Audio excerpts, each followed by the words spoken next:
नमस्कार दोस्तों, sorry video late डालने के लिए। लेकिन हाँ, ये जो नोवेल है वो मैं पूरा कंप्लीट करूँगा। तो चलिए चलते हैं। वापस आ गए हम वारलॉक ऑफ द मैगस वर्ल्ड के एक और एक्साइटिंग चैप्टर के साथ। आज है चैप्टर 139 जिसका टाइटल है सेंसिनल स्लेट। तो बिना टाइम वेस्ट किए सीधा चलते हैं स्टोरी में। तो दोस्तों, चैप्टर की शुरुआत होती है बारिश में। हल्के हल्के बारिश हो रही थी, जैसे कोई पतला धागा गिर रहा हो। लिलिन के कंधों पर एक बूंद करके बारिश ना उसके ना शरीर में गिर रही थी। ठंडी सेंसेशन का एहसास हो रहा था। लिलिन अपने सीटेट लुपिन वुल्फ पर न सवार था, जो रात भर रेस्ट कर चुका था। लेलिन बिल्कुल शांत दिखता था, आगे के नज़ारे को न एकदम देखते हुए। न वो हेज रहता है आगे की दीवार, उसको पार देखने की न कोशिश कर रहा था। और फिर अचानक जैसे कोई न पर्दा हट गया हो उसके सामने से। एक ही पल में लिलिन को लगा जैसे वो न घनी फॉग के बाहर निकल आ गया है। एकदम डैजलिंग सनलाइट सीधा उनके ऊपर न पड़ रहा था। वुल्फ के पंजे धीरे धीरे न रेत के अंदर न धंसते धंसते जा रहे थे। बारिश वाले काले बादल तो हट गए थे, अब आसमान पर था जलता हुआ धूप। चारों तरफ एक सोने जैसी चमक, और दूर दूर तक ऊपर नीचे होते हुए ना सैंड के ड्रूइंस एकदम डूइंस बने हुए थे। लेलिन ने महसूस किया कि टेम्परेचर जो है ना वो 20 डिग्री से ना ज़्यादा बढ़ गया है। बारिश के कंपैरिजन में ना बहुत गर्म था अभी। गर्मी जो है वो ट्रैपुलिन के अंदर भी ना एकदम घुस आई थी। लेलिन के स्ट्रॉन्ग कॉन्स्टिट्यूशन के बावजूद थोड़ी सी तकलीफ हो रही थी उसको। उसने जल्दी से न ट्रैपोलिन उतारा, कुछ कपड़े भी न एकदम निकाल लिया, तब कहीं उसे न थोड़ा ठंडा फील हुआ। ये ग्रैंड कैनियन मार्गरेट की एक कॉमन चीज़ थी, सडन टेम्परेचर चेंज। नॉर्मल इंसान के लिए तो ये न टॉर्चर होता, लेकिन लेलिन और उसके ग्रुप के लिए बस थोड़ी सी मुश्किल थी। और तब कुछ अमेजिंग होता है। लीड वुल्फ के एक लंबे हाउल के बाद ना बाकी सब वुल्फ ने भी ना एक हाउल का जवाब देते हैं। ये एक्साइटमेंट था, ये वार्निंग, ये ना कह सकते हैं एक वार्निंग जैसा है। लेलिन ने देखा वुल्फ के ना बाल ना बदल गए हैं अभी। सीटेड लूपिन वुल्फ के बाल ना नॉर्मली ब्लैक होते हैं, सिर्फ सर पर ना थोड़ी सी ना ब्राइट रेड फर होती है। लेकिन अब इस जलती धूप में वुल्फ के बालों का रंग ना धीरे धीरे फेड होने लगा है। पहले पहले ना वाइट हुआ, थोड़ा सा वाइट होने के बाद ना फिर वुल्फ ना पूरी बॉडी से ना एक ब्लू, लाइट ब्लू ना निकलती है, और फिर फर आइस ब्लू हो जाते हैं। वुल्फ की पीठ से एक आइसी ठंडी हवा निकलने लगती है। इस डेजर्ट में ये सेंसेशन ना बिल्कुल अमेजिंग था। लेलिन हैरान था। ये वुल्फ जानता है कि एक डार्क कलर ज़्यादा हीट एब्जॉर्ब करता है और लाइट कलर कम। ये पहले से ये वुल्फ का ना एकदम मॉडिफिकेशन हो रखा है, इसलिए उसने अपना फर चेंज कर लिया था। ये सिर्फ इंस्टिंक्ट नहीं था, ये एक प्रैक्टिकल अंडरस्टैंडिंग थी थर्मल प्रॉपर्टीज से देखें तो। और ऊपर से वुल्फ ने आइस एलिमेंट एनर्जी पार्टिकल भी ने यूज की है अपने लिए कूलिंग करने के लिए। लेलिन मन ही मन बोल रहा था, ये क्रिएचर ग्रैंड कैन्यन मार्गरेट एकदम ये ट्रांसपोर्ट के लिए ना एकदम सबसे बेस्ट चॉइस है। इसमें कोई डाउट ही नहीं है। छोटे बड़े आइस ब्लू वुल्फ्स एक चिल्ली सेंसेशन दे रहे थे, मतलब ठंडा। और ग्रुप के साथ ना गोल्डन डेजर्ट में ना इंटर करते हैं। लेलिन पानी पीता रहा। धूप में गर्मी था ना, उसकी नॉर्मल विजन और एआई डिटेक्शन दोनों एक्टिव थे। और जो दिखाया वो अलार्मिंग, एकदम ना अलार्म की तरह था। लाइमस्टोन वेस्टलैंड में कोई बड़ा थ्रेट नहीं था, वो एक पिकनिक जैसा जर्नी था। लेनिन यहाँ यहाँ पर न लेकिन यहाँ पर देखते हैं सैंड ड्यून के पीछे ऑलरेडी काफ़ी डेंजरस क्रिएचर छुपे थे। 6 eye poison snake, golden scorpion, toxic compound eye lizard. ये सब जो लेलिन ने सिर्फ बुक में ना बुक में थोड़ा बहुत ना इल्यूजन देखा था, थोड़ा बहुत पढ़ा था, वो सब यहाँ ना एकदम आगे पीछे चारों तरफ दिखाई देते थे। और कुछ तो ऐसे क्रिएचर भी थे जिनका नाम भी न रिकॉर्ड में नहीं लिखा गया था। लेलिन ने महसूस किया हवा में एनर्जी डेंसिटी भी न आउटसाइड वर्ल्ड से ज़्यादा थी, इसीलिए इतनी पावरफुल क्रिएचर न यहाँ रह सकते थे। लांसी ने भी न सबको वार्न किया। लांसी नाम की एक लड़की है यहाँ पर। सब अलर्ट रहो, गोल्डन डेजर्ट लाइमस्टोन वेस्टलैंड से कंपेयर नहीं होता है। और दोस्तों, यहाँ ना एकदम से अपना गार्ड लूज करना ना मतलब सीधा अपने आप को ना मौत के हवाले करना है। जो भी रैंक 1 मैगस तक पहुँचते हैं और पहुँचे हैं ना, वो इतने मतलब इतने बेवकूफ़ भी नहीं होते। चलते चलते लांसी के वुल्फ ने ना अचानक हाउल किया। उसके बड़े पंजे ना ऊपर उठे और शार्प क्लॉ एक ग्लिम्प के साथ नीचे आया। एक काला सा स्कॉर्पियन जिस पर एक आई का डिजाइन था सामने ग्राउंड पर था। वुल्फ ने क्लॉ यूज किया और उसे दबा दिया। स्कॉर्पियन अपना बॉडी हिला रहा था और थोड़ा बहुत ना अपने आप को छुड़ाने की कोशिश कर रहा था। वुल्फ ने अपना मुंह खोला। स्कॉर्पियन फिर अंदर रेजर शार्प दांतों ने न चबा लिया उसको। स्कॉर्पियन की बोन्स की क्रैकिंग की साउंड आ रही थी वहां पर। लांसी ने सबको बोला, इस लेवल की क्रिएचर वुल्फ हैंडल कर सकते हैं, लेकिन कैरी वल्चर वो हमें पर्सनली डील करने पड़ेंगे, ये उन्हें संभाल नहीं पाएंगे। इस एक्शन के बाद ना वुल्फ के क्लॉ ने काफ़ी सैंड उड़ाया था। लेलिन ने सैंड में न कुछ गोल्डन ग्रेन्स देखे। उसने एक मुट्ठी भर लिया उस सबका। नॉर्मल रेत के बीच कुछ दाने सोने के थे और क्लियरली नॉर्मल रेत से काफ़ी भारी था ये। सोने की एकदम सोने था रेत में ना एकदम सोना था। ये तो रियल गोल्डन डेजर्ट था। लेकिन लेलिन थोड़ा सा ना स्पीचलेस हो गया ये सब देखकर। अगर सेकुलर वर्ल्ड में होता तो यानी नॉर्मल दुनिया में ये सैंड होती तो बहुत बहुत महंगा होता और इसे पाने के लिए ना कितना कियोस मच जाता, कितने लोग ना इसे लेने की कोशिश करते। लेकिन लेनिन ने एक कॉन्स्टिट्यूशन किया। लुक के साथ वो सोना ना वापस ग्राउंड पर फेंक दिया। क्योंकि ना मैजिशियन के लिए रियल करेंसी है magical crystal, spiritual force simulate करने वाले ना, और ये सब सिमुलेट करने वाले इंग्रेडिएंट और एडवांस इंफॉर्मेशन। सेकुलर वर्ल्ड का सोना कोई खास यूज नहीं एक्सेप्ट इंग्रेडिएंट के तौर पर, बाकी तो नॉर्मल मेटल जैसा ही है। किसी किसी चीज़ में इंग्रेडिएंट में भी यूज होता है। और वैसे भी golden desert Grand Canyon Margaret के अंदर है। नॉर्मल इंसान तो यहाँ पर आ ही नहीं सकता। और सीटेड लुफिन वुल्फ का एकदम रेंट करके ना कितना महंगा पड़ेगा। और इवैक्यूएशन मतलब निकालने के कॉस्ट सोच के ही ना कोई किंगडम इसे ना लेने की कोशिश नहीं करेगा। लेलिन ने थोड़ी देर पिट्टी फिल की सोने के लिए, फिर कंपोज हो गया। ए चिप डिटेक्शन ऑन करके ना नज़र अलर्ट और आगे का सफ़र ना एकदम जारी हुआ। धीरे धीरे एकदम आसमान ना आधा हुआ। डेजर्ट के टेम्परेचर वो भी गिरने लगी। अब वुल्फ के ना वार्म एकदम शुरू हो गए। उनका फर वापस ब्लैक हो गया, जिससे ना दिन भर की धूप की एनर्जी ना स्टोर कर लियो। कैंप लगाया गया और टेंट न सबके टेंट लगाए गए। तब एक एक मैगस ने बोला, आज रात की पहरेदारी मैं करूँगा। यहाँ ना ग्रुप के मेंबर का ना एक बार फिर इंट्रोडक्शन करते हैं। ग्रुप में था लेलिन, लांसी, ओल्ड गीजर और वही बड़ा सा लीडर, और बड़ा बंदा वो जो प्रेग्नेंट हो गया था ना, ब्राउन स्टोन ऐसा ही कुछ था सिंगर वाला, और दो और मैगस थे जो हमेशा ग्रे रूप में ना रहते थे। ये लोग ना एकदम चुपचाप रहते थे। वो जो है ना ग्रे रोब में दो दो लोग हैं। लेलिन ने उनसे अभी तक ना सिर्फ दो ही सेंटेंस की बात कर पाया था।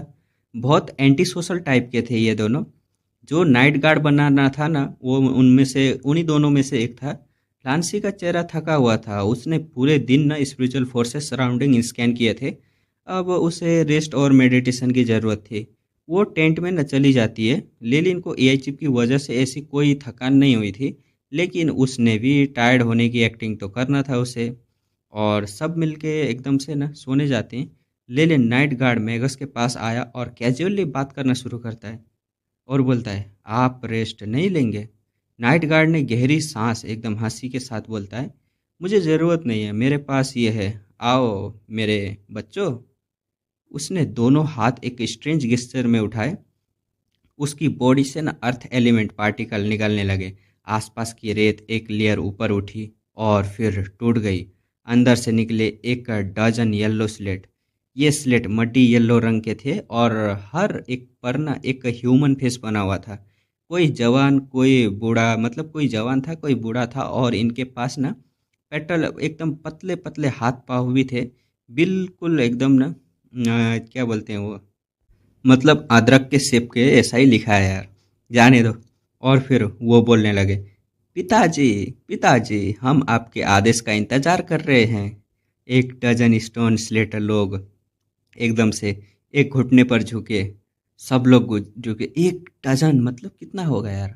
नाइट गार्ड मैगस के सामने झुक गए थे वो लोग। नाइट गार्ड ने ऑर्डर देना शुरू किया, बिल्कुल एक जनरल की तरह।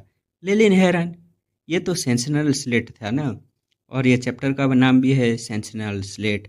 ये चिप डाटाबेस में ना सेंसिनल स्लेट की एंट्री थी, लेकिन ये वो नॉर्मल वाले नहीं लगते थे, ये ज़्यादा एडवांस लग रहे थे।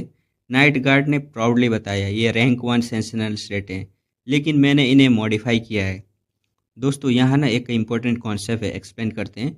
जब जब ना कोई ऑफिशियल मैगुस बन जाता है ना, वो ऑफन एकदम ना रैंक 1 स्पेल या एक्लोइटी रैंक 0 स्पेल का ना मॉडिफाई और इम्प्रूव करने की कोशिश करता रहता है। अगर सक्सेसफुल हो जाओ तो ये एक यूनिक ट्रम्प कार्ड बन सकता है, या इसे ना रिसोर्स के लिए भी ना बेचा जा सकता है। लेकिन ये काम मुश्किल है, रिप्लेसमेंट पोशन की तरह। ये तो ना बहुत लक्की होता है ये सब बनाने के लिए, और लक की भी बहुत ज़्यादा ज़रूरत पड़ती है, और ये इसमें बहुत सारा पैसा भी लगता है, अमाउंट, एक्सपेरिमेंट, अपना टाइम भी लगेगा। लेलिन ने जेनुअली इम्प्रेस्ड लुक के साथ ना बोला, ये तो सच में एकदम बहुत अच्छा आउटस्टैंडिंग रिमार्केबल स्पेल है। नाइट गार्ड थोड़ा और फ्रेंडली हो गया, लेकिन लेलिन की न एप्रिसिएशन से। उसने बताया, नॉर्मल सेंसनल थ्रेड सिर्फ न वार्निंग का काम करते हैं। मेरे मॉडिफिकेशन के बाद इनकी डिटेक्शन एबिलिटी डजन माइल तक न पहुंच गई है।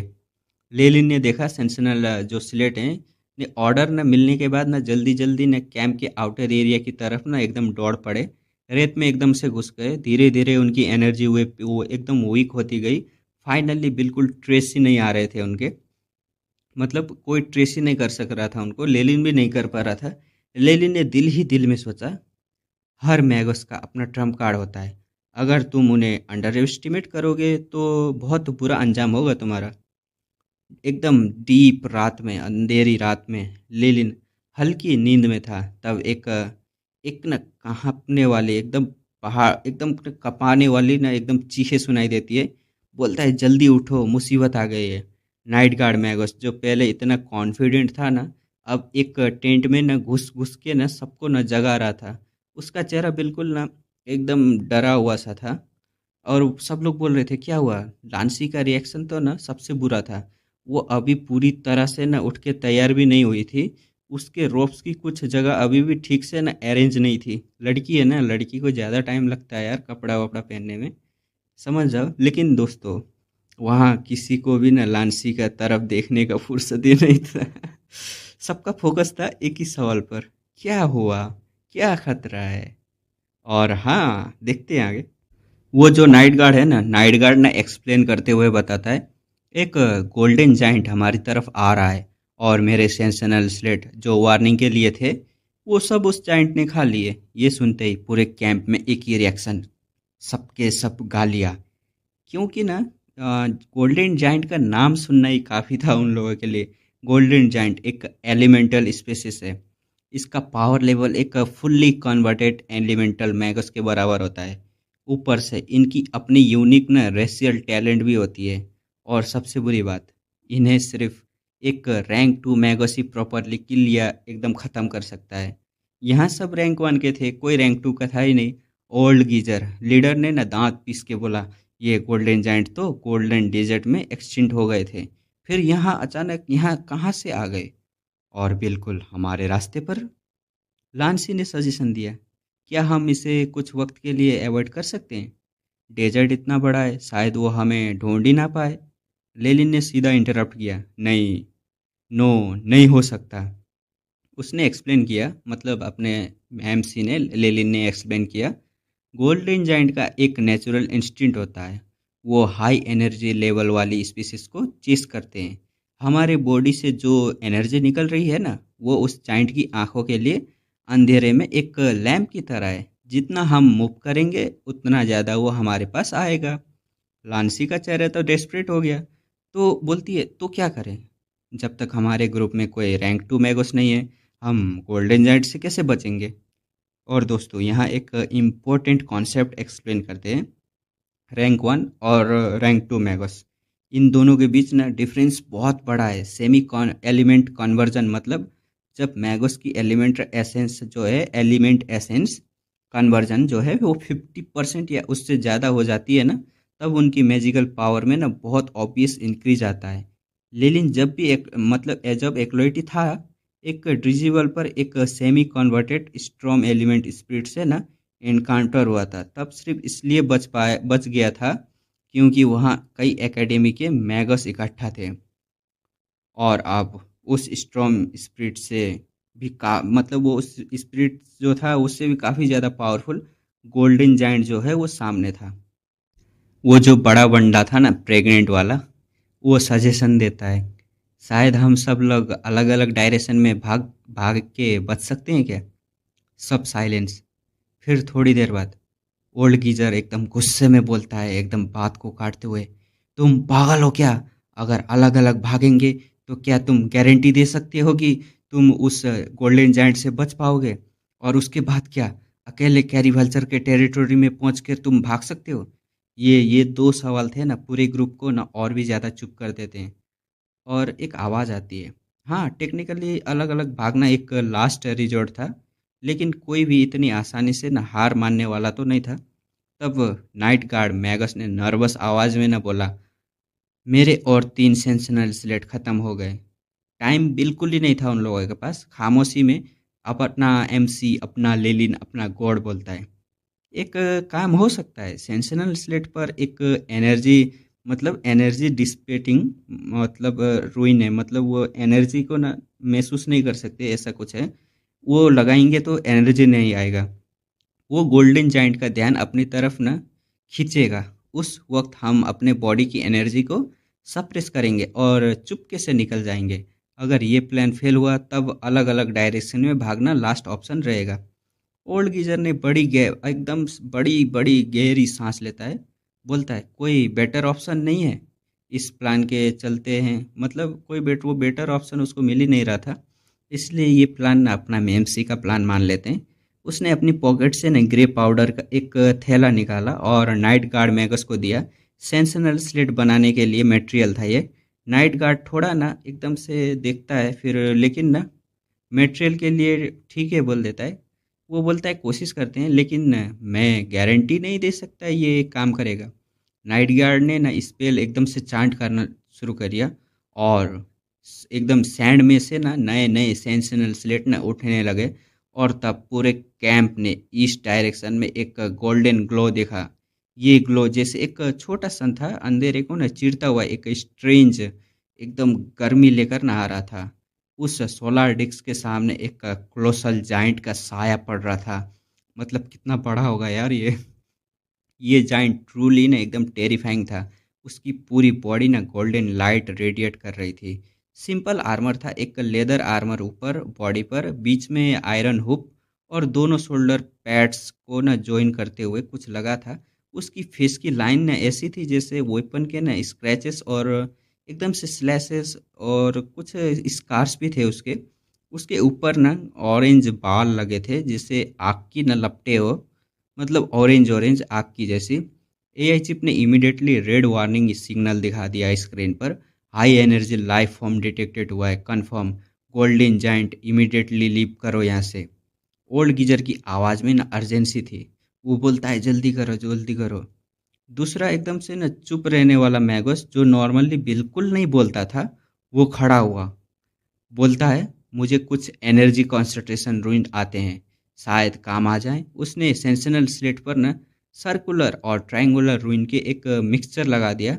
रूइन एकदम इंस्क्रिब होने के बाद सेंसनल स्लेट से न एक ब्राइट रेडिएशन निकलने लगी। एक इनोर एक एनर्जी एकदम सर्च हुई, केओटिकली फ्लक्चुएट कर रही थी। गोल्डन जाइंट ने एक रोर किया और सीधा सेंसनल स्लेट की तरफ न एक्सलेट करने लगा।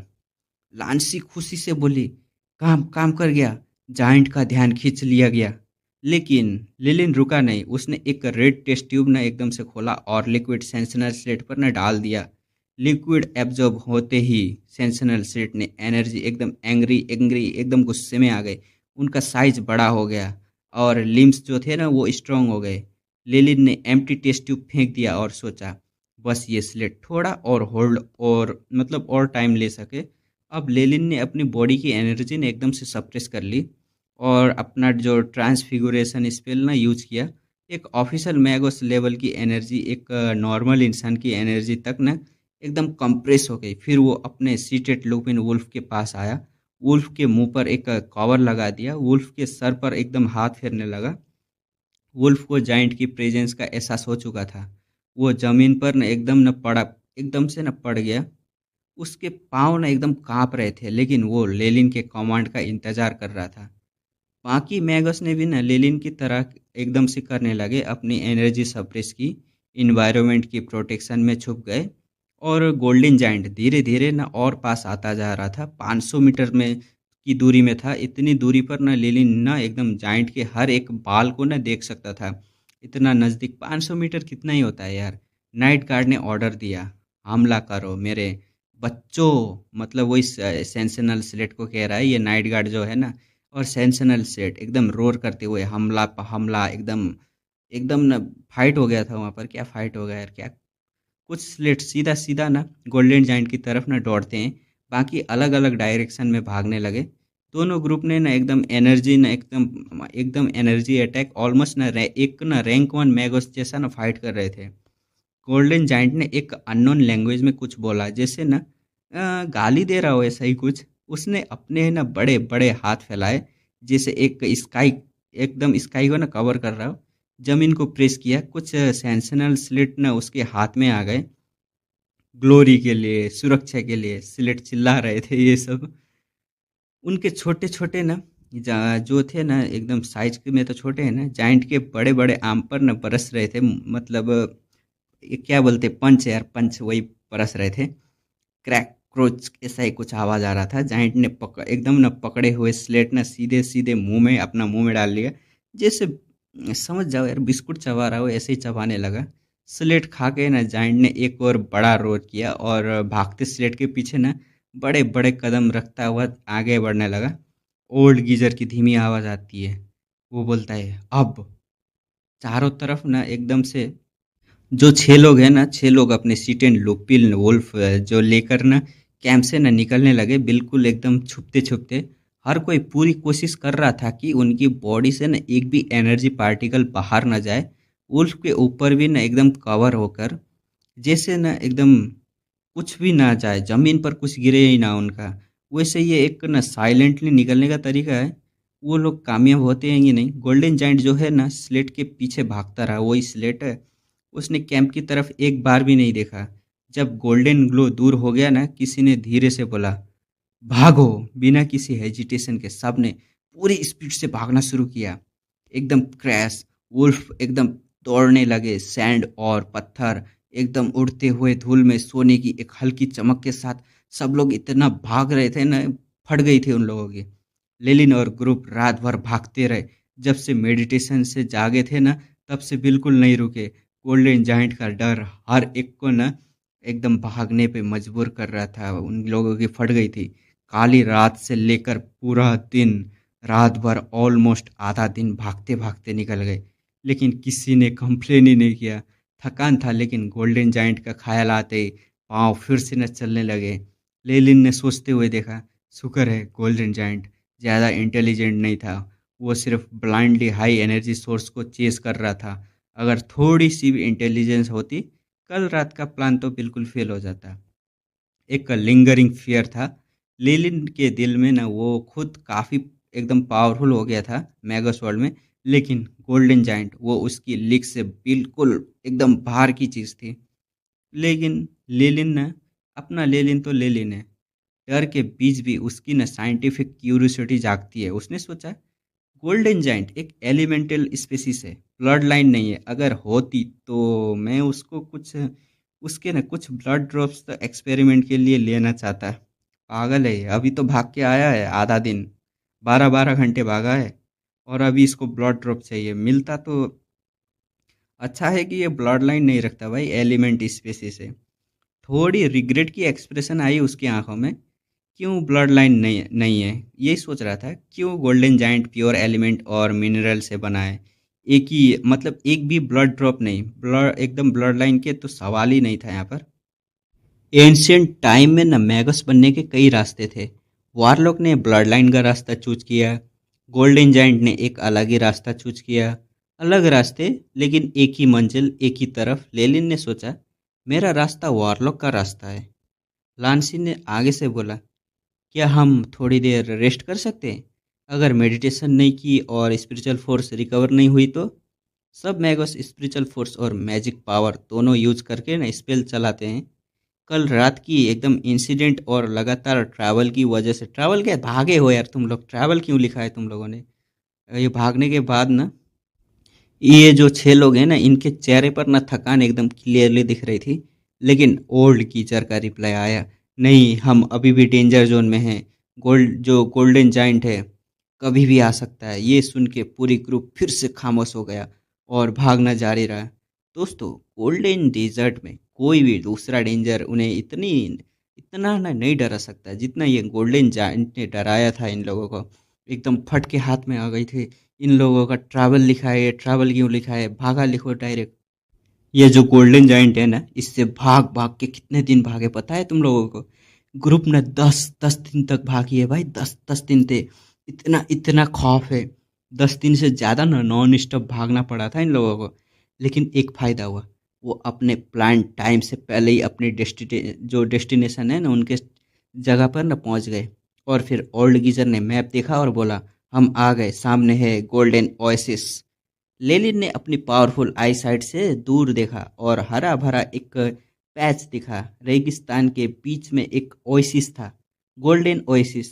गोल्डन डेजर्ट का एक मात्र बड़ा वाटर सोर्स और ग्रैंड कैनियन मार्गरेट क्रॉस करने का एक मात्र एकदम ना बीच का एरिया, एकदम ट्रैवल का रास्ता था। बाकी सारे रास्ते रैंक 1 मैगोस की कैपेबिलिटी से न कई ज़्यादा डेंजरस थे। लेकिन दूर से ही लेलिन ने देखा, बड़े बड़े ना पंछी जो है ना, पंछी लोग ओएसिस के ऊपर ना आसमान में ना उड़ रहे हैं। ये उड़ा एकदम, कोई उड़ रहा है, कोई मतलब ये जो पंछी है ना, यही है कैरी वल्चर, यही है असली प्रॉब्लम। ग्रुप जो है एक सैंड ड्यून पर न रुक गई, ओएसिस से थोड़ी दूर पर। ओल्ड गीजर ने सिचुएशन को ना एनालाइज किया। सीटेड लुपिन वुल्फ, कुछ लोअर लेवल क्रीचर तो डील है, मतलब जो है ना लोअर लेवल क्रीचर, उन सब से डील कर सकते हैं। लेकिन एडल्ट एडल्ट कैलिवर्चर जो होते हैं, जो ना रैंक 3 एक्लोइटी के बराबर होते हैं, उनको किल करना ना एकदम इम्पॉसिबल है। एक बार में जो है ना वुल्फ कर भी लेंगे, लेकिन इंजर्ड हो जाएंगे खुद भी, तो कोई फ़ायदा नहीं है इन लोगों को यूज करके। और ये वुल्फ उन्हें आगे का सफ़र के लिए ना एकदम एकदम कंपलसरी है। ये वुल्फ ना खरीदे हुए हैं, अगर ये मर गए तो दूसरी तरफ के ना जो लोग हैं कंपनसेशन तो ज़रूर मांगेंगे, इसके लिए यूज ही नहीं करेंगे। फिर अपना ओल्ड गीजर कहता है, आगे नहीं बढ़ सकते, कैरी वल्चर आसमान से देख लेंगे और वुल्फ को भी छुपाना होगा। लेलिन ने हल्की सी स्माइल दी और बोलता है, इस मामले में मैं कुछ कर सकता हूँ। उसने दोनों हाथ सैंड डूइन में ना एकदम से घुसा लिए और वेव को ना चेक करने लगा। साया बोलती है, क्या हुआ? वार्प करने लगे वो, घूमने जैसा, जैसे कोई बड़ा सा ना बेमौत आया हो एकदम छुपने के लिए। उसने अपना मुंह खोला और पूरी सैंड डूइन को ना सारे वुल्फ को ना समेट के अंदर निकाल लिया। मतलब इसने ना कुछ स्पेल यूज किया है अपना, और जो वो वुल्फ थे ना, उन लोगों को ना डार्कनेस के अंदर ना एकदम छुपा दिया है। बेसिकली यही है।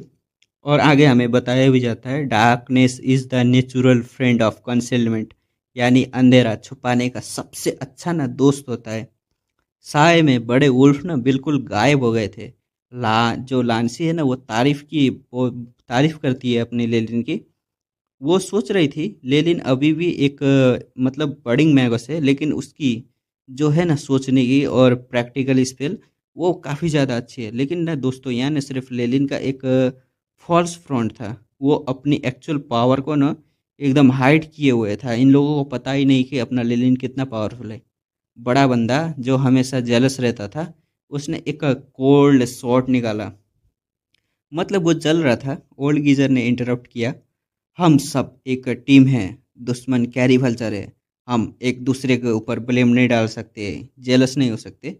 ओल्ड गीजर ने लांसी को ना एकदम सिचुएशन एक्सप्लेन करने को ना बोलता है। लांसी अपने चेस्ट के पास एक छोटी जगह से ना एक ब्लू जेम निकालती है। ये आर्टिफैक्ट मैजिक आर्टिफैक्ट है, एक स्पाइंग आई की तरह, मतलब ये स्पाई के लिए एकदम यूजफुल है। इससे 10 किलोमीटर रेडियस है ना, वहाँ का सब कुछ दिखा जा सकता है। उसने ना जेम हाथ में रखा, वाटर पाउच से कुछ बूंदें डाली उसके ऊपर, कुछ इंचांटेशन है ना चांट किया।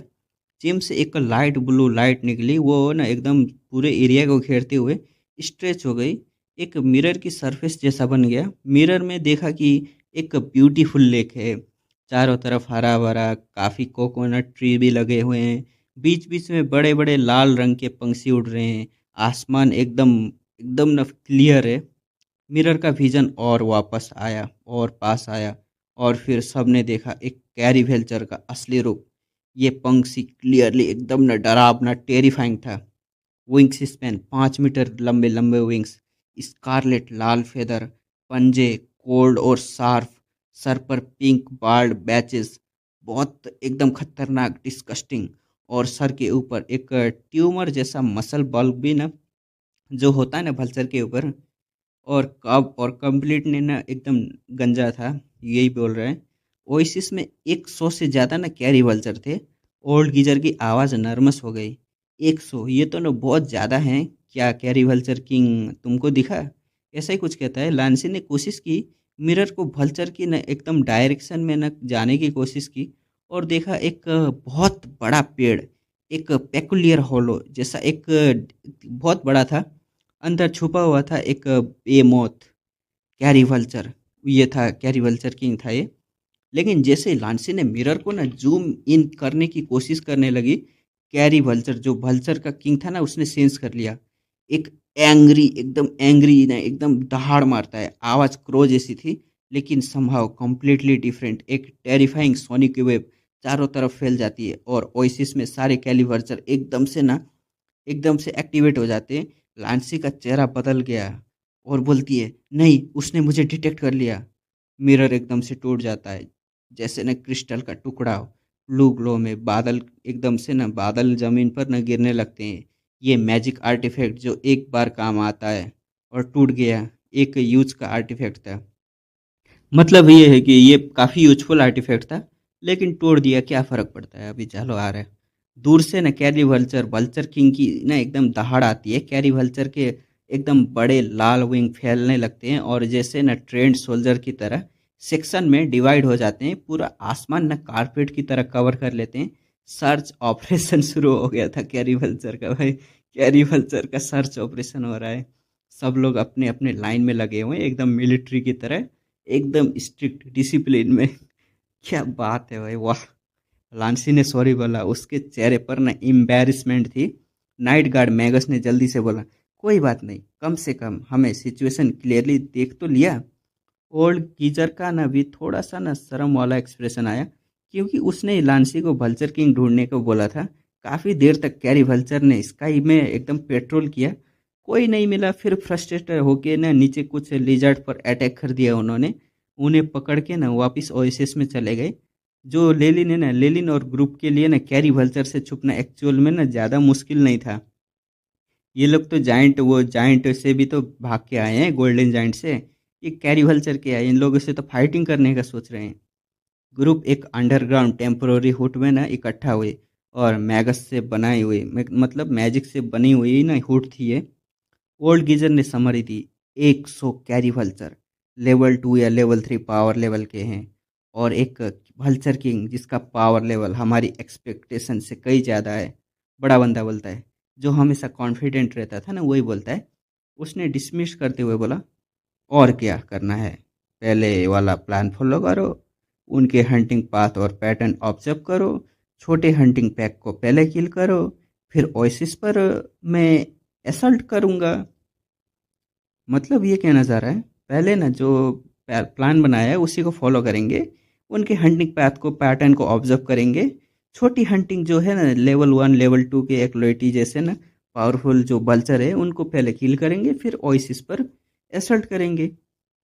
मतलब ये प्लान जो था ना, वो ये जो अभी बता रहे हैं, वो पहले से ही डिसाइडेड था, सिंपल और प्रैक्टिकल। लेकिन गोल्डन जाइंट वाले इंसिडेंट के बाद, जब सबके अंदर न एक अर्जेंसी आ गई थी, टाइम वेस्ट नहीं करना था इन लोगों को। और एक और ना डर था, गोल्डन डेजर्ट, एकदम गोल्डन डेजर्ट ना, गोल्डन जाइंट का ना एकदम घर जैसा है, दोबारा मिलना तो अफोर्ड ही नहीं कर सकते। ओल्ड गेजर ने एकदम से ना एग्री करते हुए बोला, ठीक है, लेकिन अटैक की फ्रीक्वेंसी बढ़ानी होगी, जल्दी ख़त्म करना होगा इन सबको। और एकदम से प्लान यही सेट हो जाता है। अब सीन ना एकदम से शिफ्ट होता है, रात के, एकदम रात के सीन में देखते हैं। एक ब्लैक स्कॉर्पियन जैसे ना अंधेरे में ना छुपा हुआ हो, डेजर्ट फ्लोर पर ना एकदम ना क्राउल करते हुए चल रहा था। उसकी ना टेल दोनों तरफ ना स्विंग हो रही थी, उसके ऊपर ब्राइट रेड कलरिंग थी, क्लियरली पॉइजनस दिख रहा था भाई एकदम से। एक मड्डी येलो टंग आता है, इतनी तेज कि आंखों को न आंखों से पकड़ ही नहीं पाएंगे। स्पोर जो स्कॉर्पियन है ना वो खिंच गया और सैंड ड्यून में एकदम से खत्म। अंदर से निकलता है एक muddy yellow lizard fish scale जैसे, और ये न ढका हुआ था ऐसे फिश स्केल जैसा चीज से। सर पर एक ब्यूटीफुल कॉम था। लिजार्ड ने मुंह खोला, एक 21 झपटे में स्कॉर्पियन अंदर डाल लिया और नेक मसल मूव किए और खत्म। लिजार्ड ने अपनी न स्टोकी बॉडी हिलाई, फ्रंट लिम्स से तेजी से सैंड एकदम खोदना शुरू किया और अपने आप को न अंदर न दफना लिया, मतलब छुपा लिया। लेकिन एक अनप्लीजेंट पर चल एकदम क्राउल करते मतलब स्क्रीच करते हुए चिल्लाते हुए रात के आसमान में न गूंज गया। एक वायलेंट डस्ट ऑफ विंड, एक बड़ा कैलिवल्चर मिड एयर से एकदम नीचे आया। ब्लैक टैलोन सैंड ड्यून तोड़ दिया और लिजार्ड को पकड़ लिया। अपना लिजार्ड खत्म, मतलब लिजार्ड ने वो स्कॉर्पियन खाया, और स्कॉर्पियन जो खाया लिजार्ड ने, वो लिजार्ड को अपना भल्चर खा के चला गया। और खाने के बाद लिजर्ड ने दर्द में न हौल किया, अपनी स्टॉकी बॉडी एकदम वायलेंट तरीके से हिलाने लगा। भल्चर खुश था, उसने अपनी हुक्ड एकदम चोंच में न लिजर्ड को पकड़ा हुआ था। लिजर्ड की खोपड़ी न फूट चुकी थी, ब्रेन एकदम से न खून बह रहा था उसके ब्रेन से। कैरी वल्चर अपना शिकार लेके वापस न डेन की तरफ न जा रहा था। नॉर्मल वल्चर एकदम सड़ी गली मीट प्रिफर करते हैं, लेकिन कैरी वल्चर ये फ्रेश और लिविंग क्रिएचर प्रिफर करते हैं, मतलब पसंद करते हैं। वो मड्डी येलो लिजर्ड 2 मीटर लंबा था, लेकिन कैरी वल्चर के साइज के सामने जैसे छोटी सी मछली पकड़ी हो उसने। और तब लैटेंट फायरवॉल, अंधेरे से निकला कुछ ब्लैक कलर्ड फायरवॉल अचानक अपीयर हुआ, सीधा कैरी वल्चर पर लगा। एक पल में ब्लैक फायरवॉल पूरी वल्चर की बॉडी पर था, बैंग के साथ, कोई ड्रामेटिक साउंड नहीं। कैरी वल्चर अपने डेड में ना एकदम डेड एंड में आ चुका था, एस में बदल गया था। और रिमेनिंग फायरवॉल रुके नहीं, सीधा आसमान में शूट किए और बाकी कैरी वल्चर भी खत्म। अटैक के बाद जमीन हिली, रेत साइड में हटी और लेलिन का चेहरा बाहर आया। एआई चिप अटैक की डिग्री को प्रेजेंट करो। दोस्तों, लेलिन काफ़ी दिनों से इस एरिया में ना वॉच कर रहा था, उन कैरी वल्चर को हंट करने के लिए जो फूड ढूंढने ना नीचे आते हैं। और अभी उसने एक नए रैंक 1 स्पेल के साथ एक्सपेरिमेंट किया था, लेटेंट फायरवॉल जो है ना उसका स्पेल। ये चिप ने ना डेवलप करके ना और पावरफुल बना दिया है। ये स्पेल काफ़ी पहले से ना प्लान में था।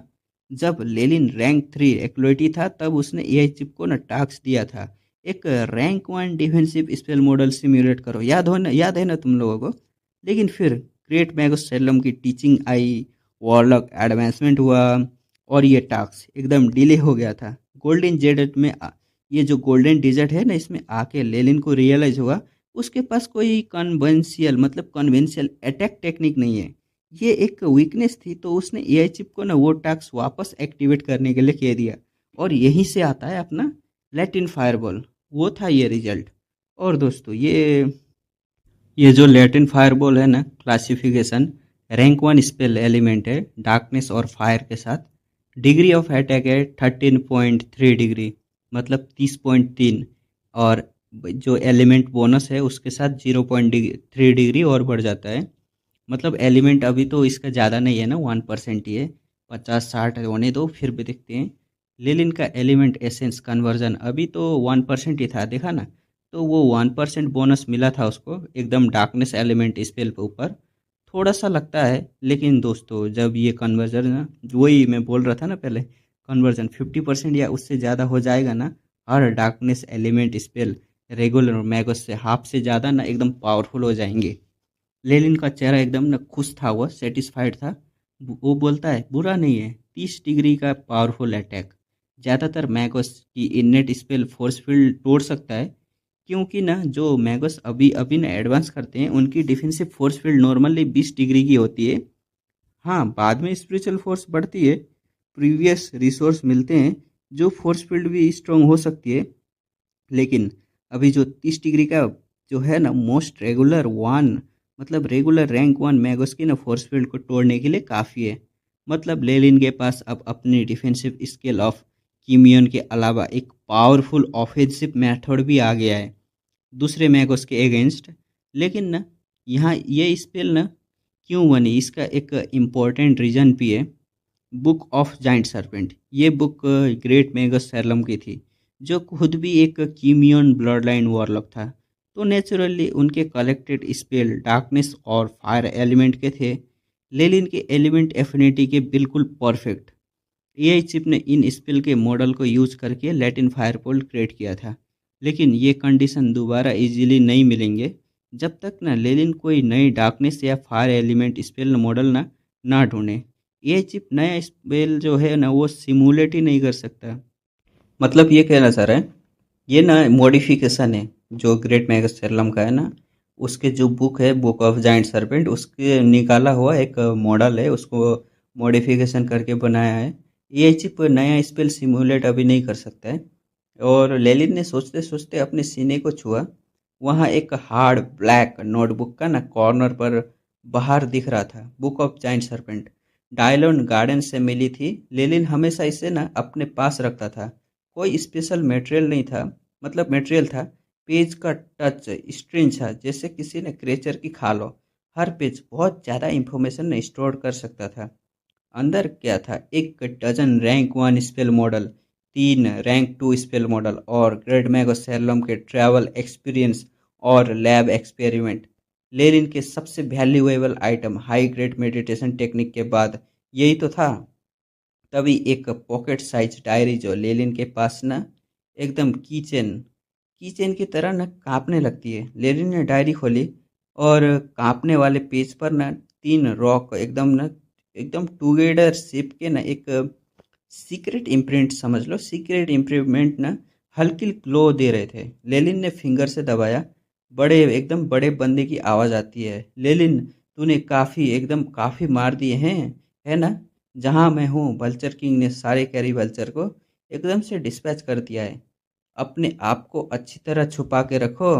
अब कैरी वल्चर जो है वो मतलब अपने आप मैदान में आने वाला है। ये पॉकेट साइज डायरी ना ऑफिशियल मैगस का एक कम्युनिकेशन टूल था, मतलब इसी से आवाज़ आ रही थी वो बड़े बंदे की। अच्छा ये इम्प्रिंट है ना, तो इससे आवाज़ आता है, हमने देखा है ना पिछले एपिसोड में भी। वो जो इसमें से ना फ्रेंड प्रोफेसर कलीग्स इसका सीक्रेट इम्प्रिंट ना कलेक्ट करके ना इससे बात कर सकते हैं। कुछ मैगस इम्प्रिंट सीधा अपनी बॉडी पर भी ना करवा लेते हैं। बड़ा बंदा एक ऐसा एग्जाम्पल था, उसने एक पूरे आर्म पर ना इम्प्रिंट ना एकदम छेद के रखे हुए थे, डेंस के।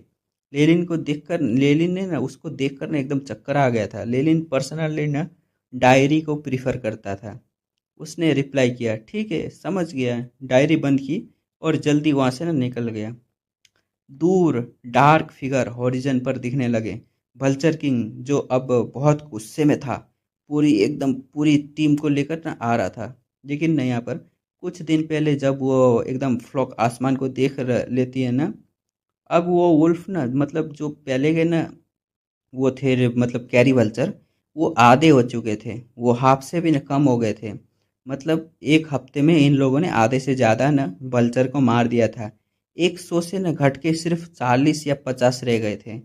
लेलिन और ग्रुप की काफ़ी दिनों की मेहनत का न रिजल्ट था ये। दूर से भी लेलिन वल्चर किंग की वायलेंट एनर्जी वेव को ना फील कर सकता था। वल्चर किंग के सेंटर में एकदम इनॉर्मस, मतलब बहुत बड़ी एनर्जी वेव ना चारों तरफ ना रेडिएट हो रही थी। ये किंग अपने गुस्से और फ्रस्ट्रेशन जो है उसे निकालना चाहता था अपने सबऑर्डिनेटेड की कंटिन्यूस डेट पर ना। ए चिप ने स्कैन किया, टारगेट की वाइटलिटी 20 से ऊपर जा चुकी है। स्टेंट एस्टिमेट किए तो 17 से 19 के बीच में ना एकदम कॉन्स्टेंट डाटा अन है, मतलब वो भी पूरी डाटा ना नहीं निकाल पा रहा अपना ये चिप। कुछ अनअवेलेबल है क्योंकि कैरी वल्चर के अराउंड एक ना डिफेंसिव फोर्स फील्ड थी। ये चिप उसे ना पेनिट्रेट नहीं कर सकता था, अभी फ़िलहाल तो नहीं कर सकता। लेकिन सिर्फ ये रफ स्टैट देख के ही लेलिन का ना चेहरा एकदम सीरियस हो जाता है। ये क्रेचर जो ऑफिशियल मैगस लेवल पर था ना, इमेंस स्ट्रेंथ और वाइटलिटी है वो रखता था, और इनेट स्पेल भी ना इसके पास था। और इनेट स्किल है तो डील करना और भी ज़्यादा मुश्किल हो जाता है। रात को अंडरग्राउंड टेम्पररी रूम में ग्रुप इकट्ठा होता है। ओल्ड गीजर खुश था, वो बोलता है, आज और नो कैरी वल्चर ख़त्म किए, शाबाश। बड़ा बंदा भी एक्साइटेड था। अब उन बेशरम परिंदों की एकदम गिनती 50 से भी कम हो गई है।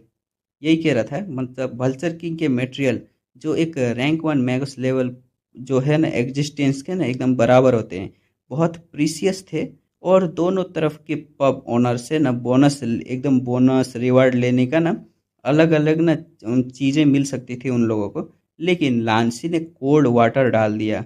वो बोलती है, लेकिन जो कैरी वल्चर बचे हैं वो अब हमारे एकदम सेट किए एरिया में हंट करने आते ही नहीं है। और लगता है वो मतलब न चालाक हो गए हैं, उन लोगों ने समझ लिया है अगर हमने जल्दी कुछ नहीं किया तो ये बोनस बाउंटी हाथ से निकल जाएगा। गोल्डन ओएसिस के दोनों तरफ की फैमिलीज ने ना मेंशन किया था, जब ना भल्चर किंग एकदम न मतलब ज़्यादा ही तबाही मचाने लगे तो उसे मार देना। लेकिन इतने मतलब इतने रेड्यूस नंबर वल्चर किंग को और इतना बड़ा ना रिवार्ड असाइन था, मतलब कोई भी उसे ना जाने देना नहीं चाहता था, रिवार्ड बहुत ज़्यादा था इसको मारने पर। तो अपना ओल्ड गीजर बोलता है, कुछ सोच सोच रहा था, फिर उसने एक आइडिया सजेस्ट किया।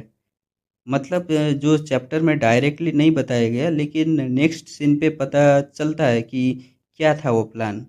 एक फायरवॉल जैसा ना, मतलब अभी सीन शिफ्ट हो गया है, वो प्लान वलान कुछ नहीं बताया गया हमें।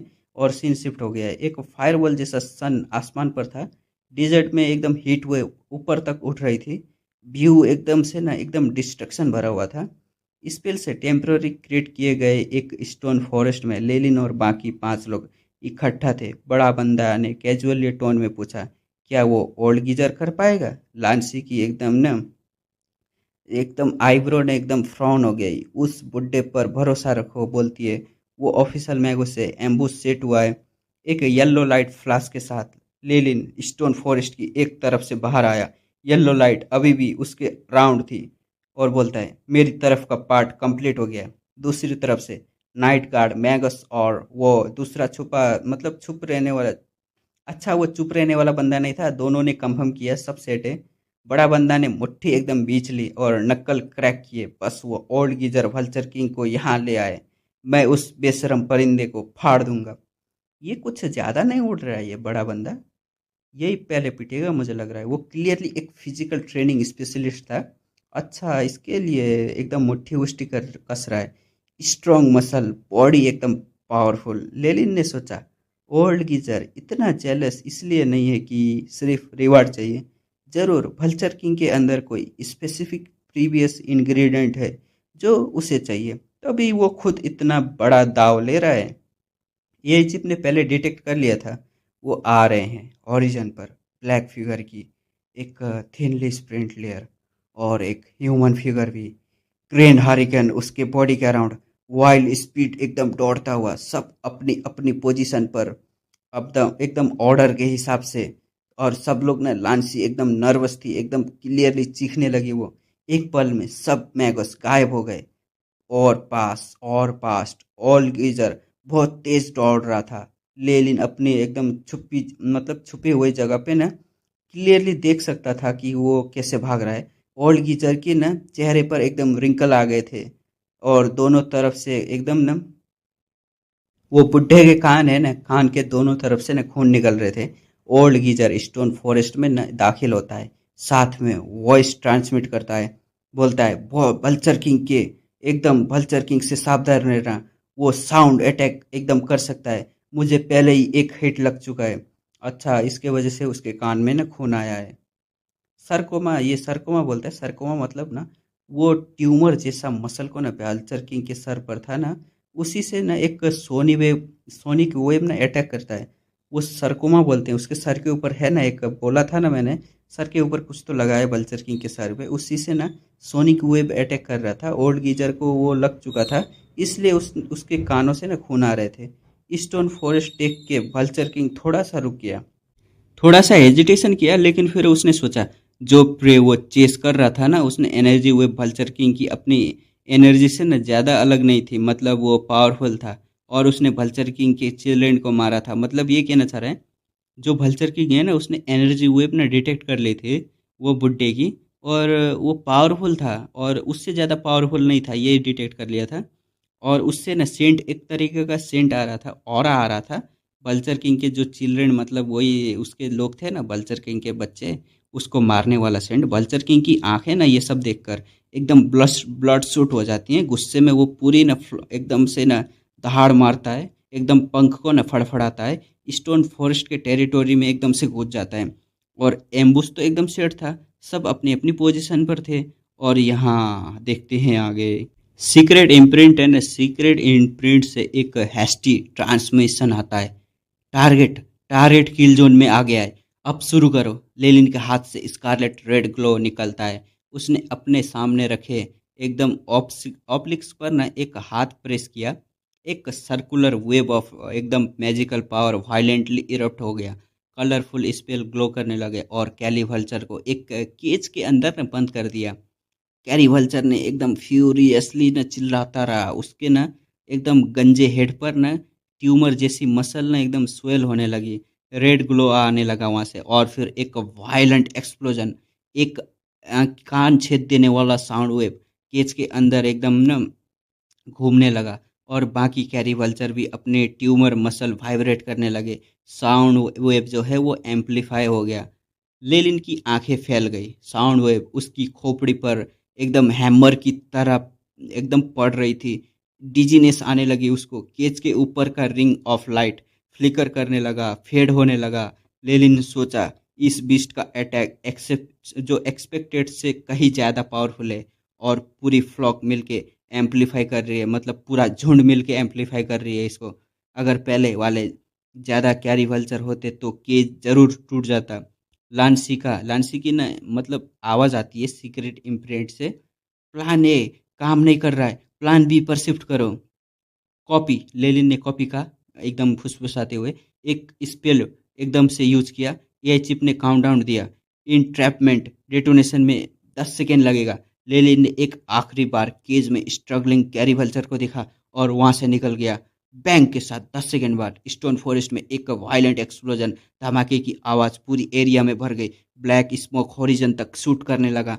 और दोस्तों, आग में colourful fine potion powder with sprays एकदम ना एकदम घुलने लगे। क्योंकि ना लेलिन ने स्पेल की पावर ना एकदम बढ़ाने के लिए एक्सप्लोजिव और ना बहुत सारे पोशन की ना बहुत बड़ी क्वांटिटी ना ऐड कर ली थी। बड़ा बंदा बोलता है, जो ना नज़दीक में था, खुल के हंस रहा था वो। हा हा, बीस तो बीस है, बीस ही रहता है। वो हंस रहा था, ऐसा ही कुछ बोल के बकवास कर रहा था, जाने दो उसको। बड़े बंदे के कानों से ना भी ना खून आ रहे थे। पल्चर किंग के साउंड अटैक ने उसे भी बहुत ज़्यादा डैमेज किया था। ओल्ड गीजर गुस्से में था, बोलता है, ये भल्चर किंग ने अपनी रेशियल टैलेंट रिलीज कर ली है।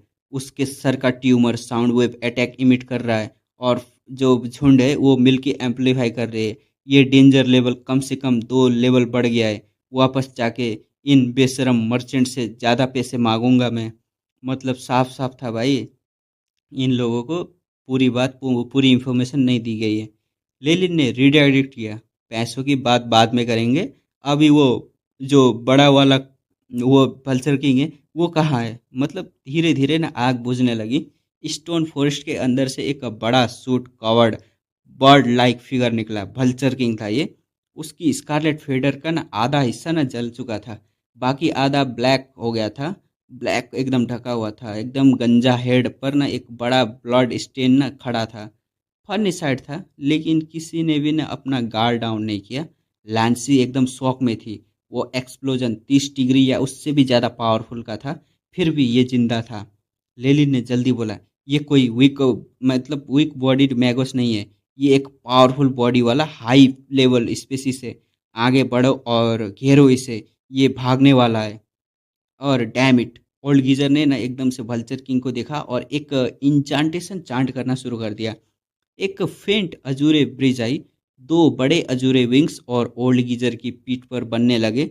मतलब ये उड़ने के ट्राई कर रहा है, मतलब वो ये विंग विंग लगा रहा है। मतलब ओल्ड गीजर जो है वो बोलता है, मैं मतलब ये कह रहा है कि ओल्ड गीजर, मैंने सब कुछ ज़्यादा किया है, मैंने बैटिंग की है, इसे भड़काया है, इसे यहाँ पर लेके आया हूँ। तो मुझे लूट का बड़ा हिस्सा मिलेगा। ओल्ड गीजर ने ना एकदम उससे ने चीज करते हुए कहा था। ओल्ड गीजर ने विंग वाइब्रेट किए, हवा में फ्लोट करने लगा। बहुत निब्बल था, वो एयर में घूम रहा था। बल्चर किंग गुस्से में चिल्ला रहा था, लेकिन उसकी विंग का बड़ा हिस्सा ना एक्सप्लोजन में ना डैमेज हो चुका था। ओल्ड गीजर के सामने वो हवा में एकदम ना कम्पीट नहीं कर सक रहा था। मतलब ओल्ड गीजर अभी पावरफुल हो गया था उससे ज़्यादा। कुछ देर ना फाइट होती है और करने के बाद ओल्ड गीजर ने एक मौका निकाला, एक ग्रीन रे सीधा वल्चर किंग के एक विंग में ना घुसा दिया। एक विंग में लगने के बाद वल्चर किंग का बैलेंस ना थोड़ा डगमगा गया, वो जमीन पर क्रैश कर गया। एक बड़ा क्लाउड ऑफ सैंड उठा। लेनिन ने ऑर्डर दिया, साफ साफ सब लोग आगे बढ़ो। सब ग्रुप मेंबर वल्चर किंग के अराउंड ना घिर गए।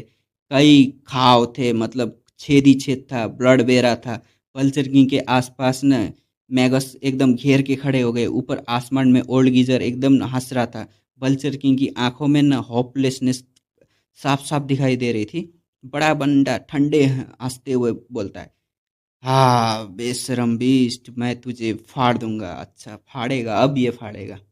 उसकी बॉडी पर ग्रीन ग्रेस स्टोन स्किन पर आ गए थे। वो इंजर्ड वल्चर किंग पर ना एकदम मेहरबान नहीं था। वो मारता जा रहा था यार। वल्चर किंग ने एक एबनॉर्मली हाई पिच स्क्रीम की लास्ट में अपनी विंग्स एकदम हिलाने लगा। जो हेल्दी विंग बची थी ना, वो एकदम नाइफ की तरह ना स्लैश करने लगी। फेदर एकदम स्टील ब्लेड की तरह ना एकदम इरेक्ट हो गई थी। विंग और बड़े बड़े बंदे की बुट्ठी को ना एकदम क्लैश हो रहे थे। अभी भी कुछ नहीं उखाड़ पा रहा था भाई ये बड़ा बंदा। वो और ये फाइट कर रहे हैं, वो इतना इंजर्ड है फिर भी कुछ नहीं उखाड़ पा रहा। एक डल एक्सपोजर एक्सप्लोजन होता है, जमीन हिलती है। बड़ा बंदा क्विकली रिट्रीट करता है। उसकी स्टोन स्किन से ना पॉपकॉर्न जैसा क्रैकिंग साउंड ना आ रहा था। सीरियस, एकदम सीरियस डैमेज हुआ था। और हाँ, बहुत दिन हो गया ना एकदम रिकॉर्ड नहीं किया है, तो अटक रहा हूँ मैं। वल्चर किंग ने फिर एकदम दहाड़ मारी। उसकी बॉडी रेड हो गई थी, जैसे पूरा खून न सर में ना एकदम पंप कर रहा हो। टूट चुका था ट्यूमर, फिर से ना एकदम ना जुड़ने लगा था। वो ट्यूमर जो है ना, उससे साउंड वेव अटैक करता है उससे। लेलिन ने जल्दी से चिल्लाया, सावधान हो जाओ, साउंड वेव अटैक आने वाला है। लेकिन वो रुका नहीं। उसने अपनी पाम से ट्यूमर को पकड़ा और एकदम रिस्ट्रिक्ट। वल्चर किंग के ना साय से ना काली टेंटिकल जैसी चीजें निकली, टाइटली बाइंड कर दिया। वल्चर किंग को ना खास ध्यान नहीं था उस पर, और एकदम स्कल रीजन पर। सब एक साथ लेलिन के ये ना अब इतना बड़ा अटैक आने वाला था। सब ने एक साथ ना लेलिन और वो दोनों चुप रहने वाले मैगोस, तीनों ने एक साथ ना वल्चर किंग पर अटैक कर दिया इसी चांस पर। मतलब वो उधर से अटैक करने वाला है ना साउंड वेव का, तब ये तीनों ने ना चांस पकड़ लिया और अटैक करने लगे। एकदम instantly fluctuation magical spell vulture king की बॉडी पर ना लैंड करते हैं। स्पेल ने उसकी चेस्ट ने एकदम फाड़ दी, खून बहने लगा। ओल्ड गीजर ने ऊपर से न देखने लगा। एयर ब्लेड अटैक करता है वो भी। वो वाउंड ट्यूमर को एकदम से काट देता है अपना ओल्ड गीजर। वल्चर किंग न कुछ देर और चिल्लाता है, आंखों में रोशनी बुझ चुकी थी, और वो जमीन पर न एकदम से धड़ से गिरता है। ओल्ड गीजर जमीन पर उतरता है ये देखकर। मैजिकल ग्रीन विंग एकदम गायब हो जाती है, और 6 मैगस वल्चर किंग के लाश के अराउंड खड़े थे। सबके चेहरों पर कॉम्प्लेक्स एक्सप्रेशन था। ओल्ड गीजर ने बोला, कितनी मुश्किल रही है ये। अगर पब की एक्स्ट्रा, मतलब एक्स्ट्रा ना जो है वो, अगर ये सब ने एक्स्ट्रा मेहनत ना करते तो ये पूरा लॉस होता है। यही कहना चाह रहे हैं। ये इंटरेस्टिंग पॉइंट है। ग्रुप को ना कोई सीरियस इंजरी तो नहीं हुआ था, लेकिन इसका मतलब ये नहीं था कि बैटल एकदम इजी गया। ट्रैप रिपेयर करने में टाइम और मटेरियल लगे, पोशन की बहुत बड़ी क्वांटिटी चाहिए थी, और 6 मैगोस लगे पूरे काम के लिए। वल्चर किंग के मटेरियल उनकी लाश से जो मिला, वो बेयरली इतना था कि सबके लिए ना एक्सपेंस जो है, मतलब जो जो खर्चा हुआ है वो कवर तो हो गया था। अगर कोई सीरियसली इंजर्ड होता या मारा जाता तो ये क्लियरली एक बड़ा लॉस होता। मैगस रैशनल होते हैं और कॉस्ट बेनिफिट एनालाइज और कामली करते हैं ये सब कुछ। अगर कॉस्ट ज़्यादा हो तो बेनिफिट से तो, मतलब बेनिफिट से ना कॉस्ट ज़्यादा लगे तो काम में ही नहीं करते। इस केस में अगर कैली जो है वल्चर किंग रास्ते में ना होता, ये सब लोग उसे अकेला छोड़ देते। मतलब कॉस्ट ज़्यादा लग रहा है, बेनिफिट कुछ नहीं है, तो इसे छोड़ देते। ओल्ड गीजर ने फिर मुस्कुराया, बोलता है, कोई भी सीरियसली इंजर्ड नहीं हुआ, ये अच्छी खबर है। अब लूट को एकदम डिस्ट्रीब्यूट करते हैं, बांटते हैं। और दोस्तों, जैसे लेलिन ने प्रेडिक्ट किया था, ओल्ड गीजर ने मेजॉरिटी क्लेम कर ली। ज़्यादातर फेदर और बड़े विंग्स ओल्ड गीजर ने ले लिए। आर्गुमेंट था कि उसने बैटिंग भी की थी और बहुत सारा काम उसने ज़्यादा किया था। उसके खुश चेहरे से क्लियरली लगता था ये किसी एक्सपेरिमेंट या क्राफ्टिंग के लिए चाहिए थे उसे। बाकी सब ने भी ना अपना अपना एकदम फेयर शेयर क्लेम किया। और लेलिन लेलिन ने सिर्फ थोड़ा सा ब्लड और फ्लैश ट्यूमर और कुछ सामान्य लिए, क्योंकि वारलॉक होने का नाते लेलिन का हाई ग्रेड क्रिएचर की ब्लड लाइन में बहुत ज़्यादा इंटरेस्ट था। कैरी भल्चर की ब्लड लाइन बेनिफिट एकदम बेनिफिट्स थी उसके लिए, लेकिन लेलिन एक्सपेरिमेंट करना चाहता था और क्या कुछ एक्सट्रैक्ट भी किया जा सकता था, वो सब चेक करना चाहता था वो। रात को गोल्डन ओएसिस में 6 मैगोस ने वल्चर किंग के रिमेन्स क्लीन किए और नियर बाय वाटर सोर्स के वाटर सप्लाईज में ना अपने सब सामान वाटर को ना रिफिल कर लिया, मतलब पानी रिफिल किया। और सीटेड वो लुपिन वुल्फ जो बहुत दिनों से ना एकदम छुपे हुए थे, वो खुशी से ना लेक में ना नहा रहे थे इस टाइम में। लेलिन अपने ग्लोइंग टेंट में था। सामने रखा था वो ट्यूमर का पीस जो उसने कलेक्ट किया था। आंखों में ना प्योर एक्साइटमेंट थी, चमक रही थी उसकी आंखें। एआई चिप डाटा रिकॉर्ड करके ना एक्सपेरिमेंट में ना असिस्ट करने को कहता है। लेलिन ने वाइट रबर ग्लोव पहने हुए थंब से ना ट्यूमर प्रेस किया।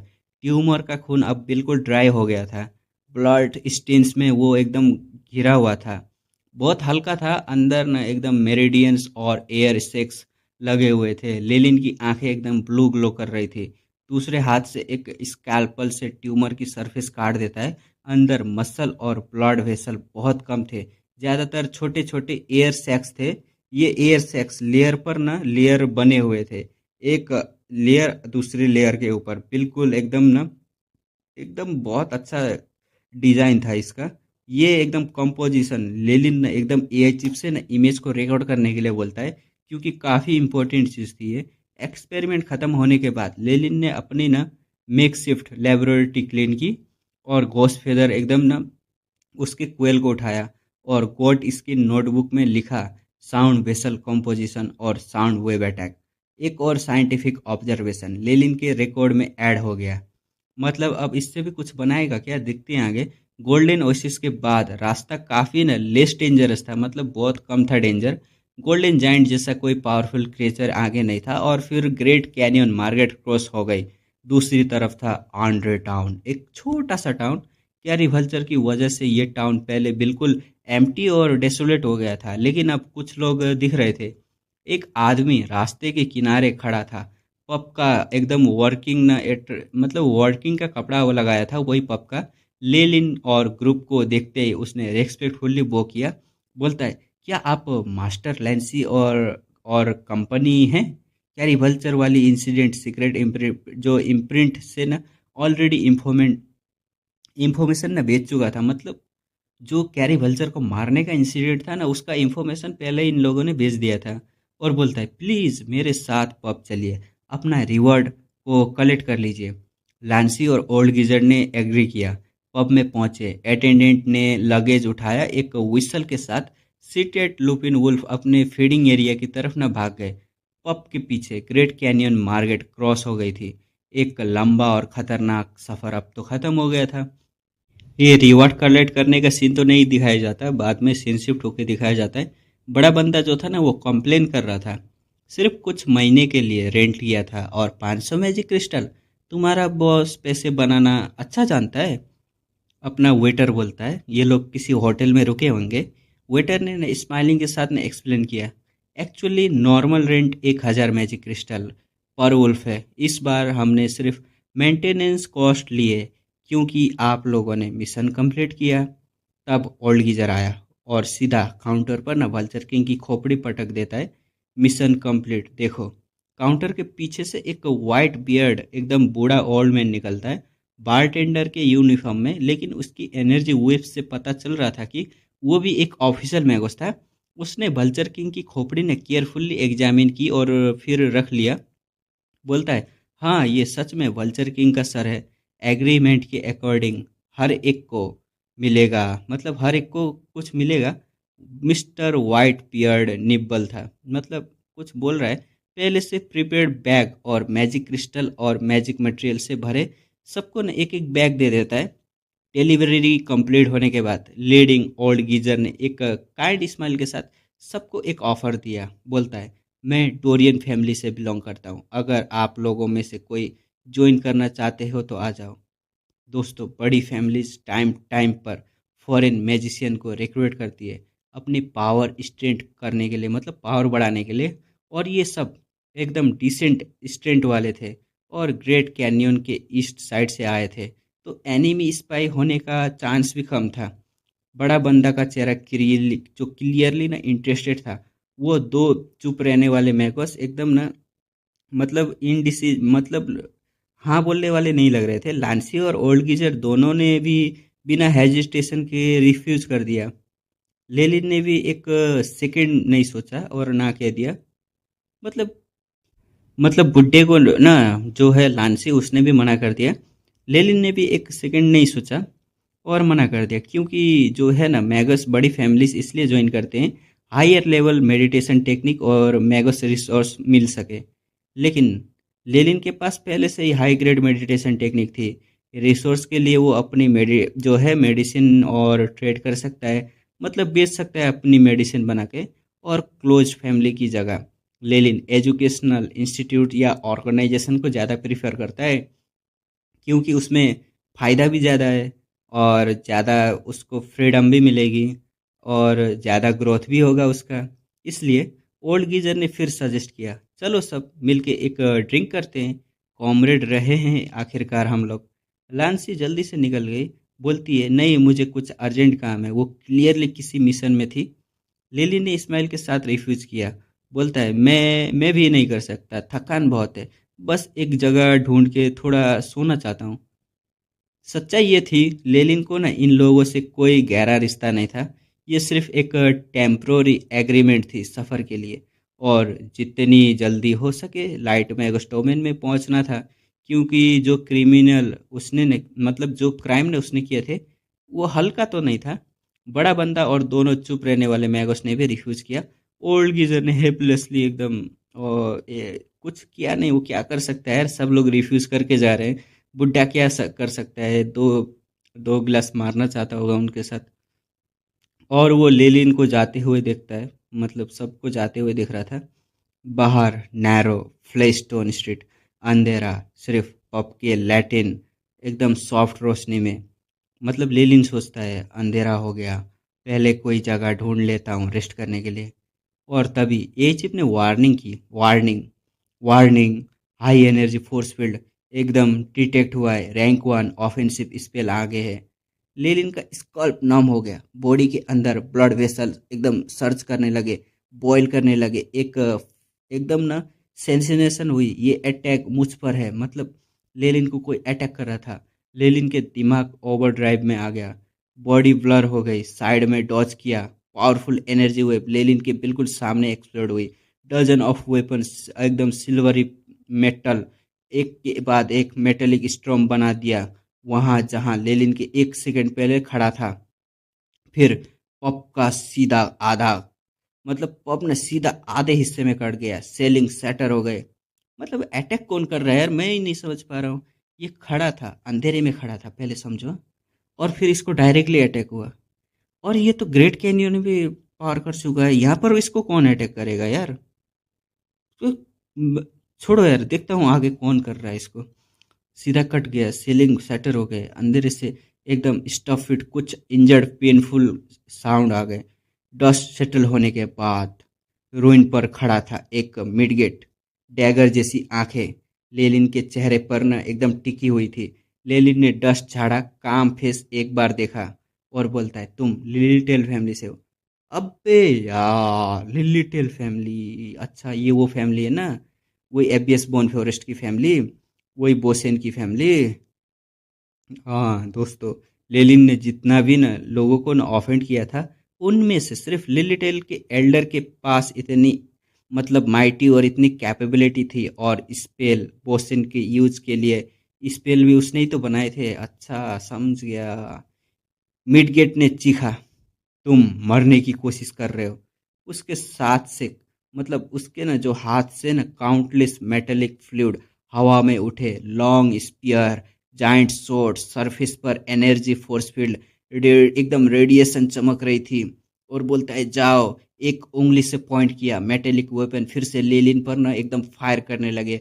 लेकिन लेलिन भी चुप नहीं रहता, वो भी अटैक करता है। लैटिन फायर वॉल, लेलिन ने लाइटिंग स्पीड में स्पेल चांट की, शैडो से डजन तो एकदम ब्लैक फायरवॉल निकले, मेटेलिक वेपन से क्लैश किए, वायलेंट मैजिकल एक्सप्लोजन हुआ।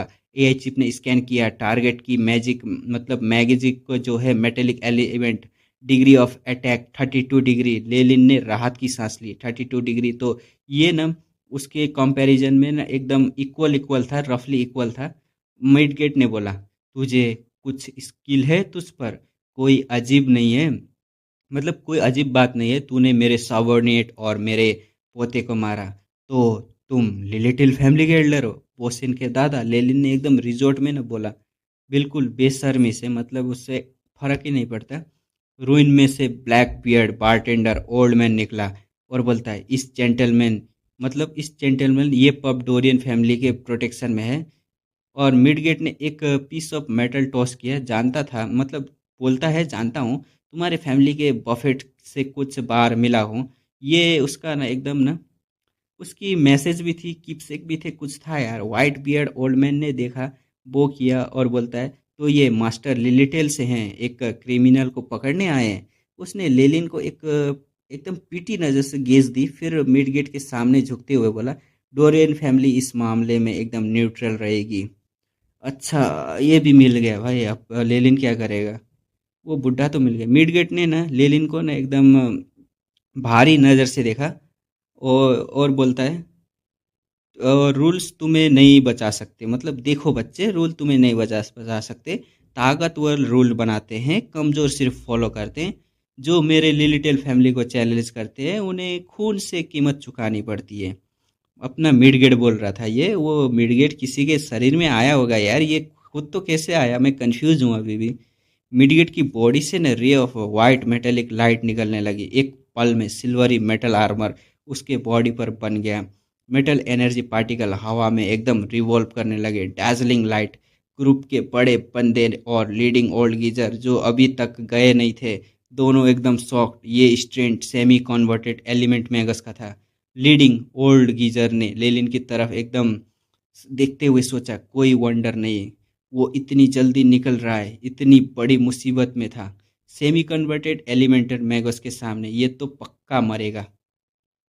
मतलब जो ओल्ड गीजर है ना, लेलिन की तरफ देखते हुए बोल रहा था, ये बोल रहा था कि सेमी कन्वर्टेड एलिमेंटल मैगस के सामने ये लड़ रहा है, ये तो पक्का मरेगा। क्योंकि उसको लग रहा था कि ये अभी नया नया बना हुआ एकदम एडवांस मतलब मैगस है, तो यही समझ रहा था। सेमी कन्वर्टेड एलिमेंटल मैगस मतलब एलिमेंट एसेंस कन्वर्जन 50% से ज़्यादा है। पूरे साउथ कोस्ट में ये एक मतलब बहुत पावरफुल लेवल माना जाता है। किसी मेजर एकेडमी का चेयरमैन ना हो तो प्रैक्टिकली साउथ कोस्ट में कोई रोक ही नहीं सकता। पूरी पब के सारे मैगस मिलके भी ना अकेले इस एक मिडगेट को रोक नहीं सकते थे। पब में इतने पावरफुल लोग ही नहीं था। मिडगेट ने सडनली ओल्ड गीजर और बड़े बंदे को देखा और बोलता है, ये तेरा जानकार है? ओल्ड गीजर तो सीधा झुक गया और बोलता है, मतलब तू पहचानता है इसको? मिडगेट ने यही बोला था। बड़े बंदे और ये ओल्ड गीजर को देखकर ओल्ड गीजर ने तो ना सीधा झुककर बोलता है, वो सर जमीन पर लगा के बोलता है, माय लॉर्ड, मुझे नहीं पता था कि इस इंसान ने आपको पास्ट में ऑफेंड किया है। नहीं तो लिटिल के वांटेड लिस्ट में है, ये पता चलता तो वरना में। लेकिन इतने में ओल्ड गीजर का आधा सेंटेंस बोलते ही लेलिन और मिडगेट अंधेरे में ना एक दूसरे की तरफ ना चार्ज कर चुके थे।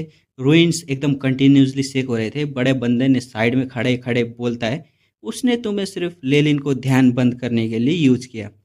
ओल्ड गीजर ऑकवर्डली उठता है और तब लेलिन की बॉडी पर ना कुछ होने लगता है। फाइन ब्लैक स्किल्स पूरी बॉडी पर कवर हो जाते हैं। ब्रिलियंट साइन, बॉडी मसल एकदम बल्क करने लगता है। वो सिल्वर आर्मर मिडगेट से बार बार ना कोलाइड कर रहा था। आसपास की बिल्डिंग हर एक ब्रश से न गिरने के न मतलब गिरने के कगार पे थे। दोनों जैसे एंशिएंट बीस्ट अपनी अपनी न वायलेंट फिजिकल स्ट्रेंथ न खुल के न यूज कर रहे हो। सिल्वर आर्मर वाले ने न मुट्ठी मारी, लिक्विड मेटल ऑटोमेटिकली उसकी मुट्ठी पर न चिपक गए। नॉर्मल मुट्ठी एक बार्ड फिस्ट कवर में न बदल गई। लेलिन का एक्सप्रेशन नहीं बदला, हाथ से डार्क रेड ग्लो निकला। एकदम फियर मतलब बिना डरे उसने ना फिस्ट पर ना एकदम मुक्का मार दिया। बूम के साथ एटमॉस्फेयर कंटिन्यूसली एक्सप्लोड करने लगा। डस्ट पार्टिकल में ना एकदम उड़ने लगे। धूल में से दो फिगर उल्टी डायरेक्शन में उड़ गए एकदम। जो उन्होंने मुक्का मारा था ना, तो दोनों टकरा गए और दोनों वही पावर की वजह से फिर अपोजिट डायरेक्शन में ना उड़ के चले गए। बैंग बैंग के साथ दोनों तरफ के कुछ मतलब घर भी ना एकदम टूट गए थे। लेकिन वहाँ के ज़्यादातर लोग एक्लोइटी थे। ऑफिशियल में उसकी लड़ाई देख के सब ने दूरी बनाना चालू कर दिया। कोई बीच में आया ही नहीं। लेलिन ने अपना राइट हैंड हिला दिया जो नम हो रहा था। ये सच है, ऑफिशियल मैगोस की बैटल में सबसे ज़रूरी है पावरफुल मैगोस का एक पल में ना यूज करना। मतलब पावरफुल ना मैजिक को एक पल में यूज करना। जो स्पेल है ना, तुम एक सेकंड में यूज करोगे ना, बहुत फायदा है तुम्हारे लिए। दुश्मन ज़्यादा टाइम नहीं देता है प्रिपेयर करने के लिए। और क्रैश के साथ और उस हवा में सिल्वर आर्मर मिडगेट बाहर निकलता है और बोलता है, मैंने तुम्हें अंडर एस्टिमेट किया था बच्चे। मिडगेट ने सिनेस्टर स्माइल की, लेकिन जो भी हो, आज यहाँ तेरी तो मौत होनी ही है। लेलिन लेलिन के मुंह के कॉर्नर पर ना एक स्माइल आई। बोलता है, सच में मुझे लगता है मैं अभी काफ़ी देर टिक जाऊंगा तुम्हारे सामने। और तभी मिडगेट ने कुछ अजीब कहा। एक स्ट्रेंस वर्ड चांट किया। उसकी बॉडी से रैटलिंग और क्रैकलिंग साउंड आने लगे। मिडगेट का चेहरा ट्विस्टेड हो गया। बॉडी मसल एकदम स्वेल करने लगे। एक पल में वो रैंक एकदम से 3 मीटर टॉल जाइंट में बदल गया। जाइंट के कपड़े फट गए और उसके लेफ्ट चेस्ट की साइड पर एक ओल्ड मैन का चेहरा था। सिल्वर कलर्ड बाल मेटेलिक ऑर्नामेंट में। जाइंट यानी ये बॉडी एक डिफरेंट एंटिटी का था और चेस्ट पर जो चेहरा था वो एक्चुअल लिटिल एल्डर का था, वही बुड्ढे का था। आज तुम यहाँ मरोगे, तुम्हारी रूह हमेशा जलेगी। और वो चेहरा इंचांटेशन चांट करने लगा। और फिर लेलिन ने एकदम सिचुएशन समझ ली। ये किसी बॉडी पोजीशन स्पेल की वजह से लग रहा था। फिर उसने जाइंट को डायरेक्टली बोला, बुड्ढे, सिर्फ सेमी कन्वर्टेड एलिमेंट मैंगोस की स्ट्रेंथ है तुम्हारे पास और मुझे मारने का इरादा रखते हो। लेलिन का टोन कैजुअल था, लेकिन उसका हाथ ऑलरेडी बेल्ट के पॉच में न चला गया था। हाथ एकदम मतलब ना हाथ जो है वो पलटती थी। कुछ पोशन जाइंट के बॉडी पर न एक्सप्लोड हो गए। वो फेंक रहा था। एक पर्पल फ्लेम का बादल जाइंट को एकदम ढकने लगा, इरोड करने का शुरू कर दिया। जाइंट ने सर हिला दिया। नेगेटिव एनर्जी फ्लेम, बोलता है कोई काम का नहीं है ये। उसने अपने मुंह खोला, एक वैक्यूम फोर्स निकाली। सारी फ्लेम सीधा उसके पेट में न चली गई। अब मेरी बारी, जाइंट ने एक एकदम सेटिस्फाइड होके बोलता है, लेलिन की तरफ देखते हुए। एक पल में जाइंट एक सिल्वर फ्लैश में बदल जाता है, सीधा लेलिन के सामने।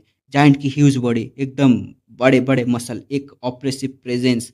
जाइंट की स्किन मेटेलिक सिल्वर हो गई और मांस जैसी आर्म लेलिन की तरफ ने एकदम स्विंग करने लगी। लेलिन ने दोनों आर्म्स ऊपर करके न चेस्ट को प्रोटेक्ट किया, मतलब क्रॉस करके अपने हाथ को, आर्टिलरी सेल की तरह। लेलिन की बॉडी एक वॉल में न जाके स्लैम से लगती है। एक बड़ी बिल्डिंग आधी ढह जाती है। बैंक के साथ रबल हटता है। लेलिन बाहर निकलता है। ए चिप ने अलर्ट दिया, होस्ट के रिब्स एकदम फ्रैक्चर हो गए हैं। मल्टीपल मसल इंजर्ड हो गए हैं। इमीडिएट मेडिकल अटेंशन की ज़रूरत है।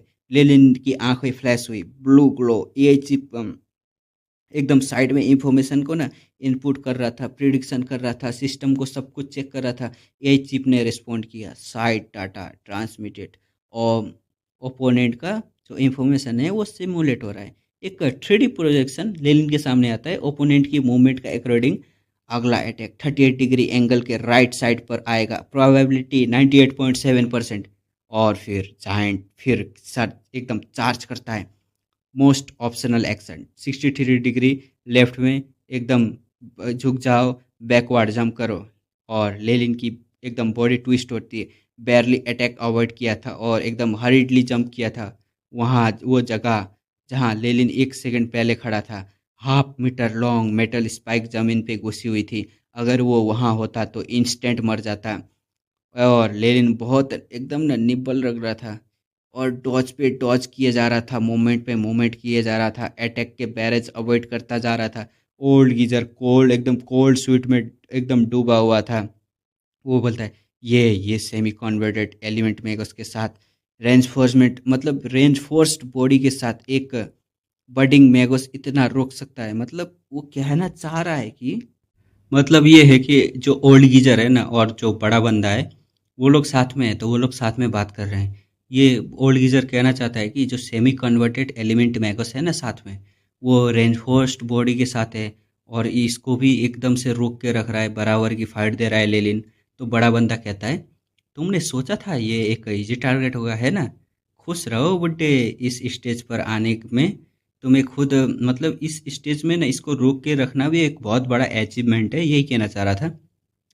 जाइंट क्लियरली ना एकदम पावरफुल था और लेलिन की सक्सेसफुल अटैक डॉज की वजह से वो एकदम फ्रस्ट्रेटेड हो चुका था। चेस्ट पर वो ओल्ड मैन का चेहरा चिल्ला रहा था, डैम इट, ये कीड़ा एकदम कीड़े की पेस्ट की तरह। फिर जाइंट ने कुछ किया, अपने बॉडी मतलब अपने बड़े बड़े हाथों से ना अपना ही पेट ना फाड़ दिया। अंदर से एक गोल्डन हुप निकाली, hoop of imprisonment. Golden hoop से एक ब्राइट लाइट एकदम वाइट लाइट निकली, सीधा लेलिन पर जाके लगती है। और वो रोशनी जैसे ही लेलिन पर पड़ती है ना, लेलिन तो शॉक, उसकी बॉडी पर एक पूरी पहाड़ का बोझ आ जाता है। 1 इंच भी नहीं हिल पा रहा था वो। जाइंट का पेट से ना एकदम खून बह रहा था और आते जो है ना आते बाहर लटकी हुई थी। लेकिन वो एकदम ना खुश था वो। धीरे धीरे लेलिन के तरफ ना बढ़ रहा था, उसका जो है ना लेलिन का गला पकड़ लेता है, आंखों में एकदम ना एकदम गुस्सा भरा हुआ था और बोलता है, अब भागो मेरे लिए छोटे। और आसपास के क्राउड एकदम से ना एकदम फुसफुसा रहे थे, खत्म हो गया, सब बोल रहे थे खत्म हो गया। वाइट बियर्ड बारटेंडर ने पीटी से मतलब जगह से ना रिग्रेट से बोला, कितना गिफ्टेड मैगोस था, अफसोस की मरेगा। जाइंट ने ठंडे मुस्कुराते हुए कहा, जवान आदमी, अपनी आखिरी बोलना चाहोगे? लेलिन ने मुंह पर एक वाइड स्माइल के साथ कहता है, जो अपने आखिरी बोलने मतलब बोलने चाहिए वो तुम हो, मतलब ऐसा ही कह रहा था, जो आखिरी है वो तुम बोलोगे। और तुरंत से एकदम फॉलन स्टार पेंडेंट एकदम एक्टिवेट हो जाता है। लेलिन के सीने से एक डार्क रेड रे निकलती है, तेजी से चारों तरफ फैल जाती है। लेलिन ने जाइंट को दोनों हाथ से पकड़ लिया, उसकी पुपुल वर्टिकल स्लिट में बदल गई और एम्बर लस्टर एक मिस्टीरियस लाइट रेडिएट होती है। इनेट स्पेल आई ऑफ पेट्रिफिकेशन एकदम से अटैक और जाइंट का एक्सप्रेशन एकदम ब्लैंक हो जाता है। फिर उसकी आंखों से एक एस ग्रे कलर शुरू होती है, चेहरा कवर हो गया, फिर चेस्ट, फिर लिम्स, पूरी बॉडी पर एकदम स्प्रेड हो जाता है। वही जो आई ऑफ पेट्रिफिकेशन यूज किया था ना उसने, चेस्ट पर वो ओल्ड मैन का चेहरा एकदम अलाराम एकदम डर जाता है। पेट्रीफाइंग मैगिस मतलब पेट्रीफाइंग मैजिक, डैम इट, चिल्लाता रहता है बुड्ढा। ओल्ड मैन ने दांत पीसे और दांत पीस के अपने ही खून का एक माउथ फुल जाइंट की बॉडी पर एकदम थूक देता है। एक मेटेलिक फ्लैश, पेट्रिफिकेशन की स्पीड एकदम से स्लो हो जाती है, लेकिन ज़्यादा देर नहीं रुक सकता था। खत्म करता हूँ तुम्हें। लेलिन ने राइट हैंड बढ़ाया, मतलब वो खत्म कर रहा था लेलिन अपना। राइट हैंड एकदम से बढ़ाता है, फॉलन स्टार पेंडेंट की क्लो एक लॉन्ग स्वॉर्ड में बदल जाती है। स्विंग के साथ पहली स्विंग, जाइंट की खोपड़ी ऊपर उड़ती है।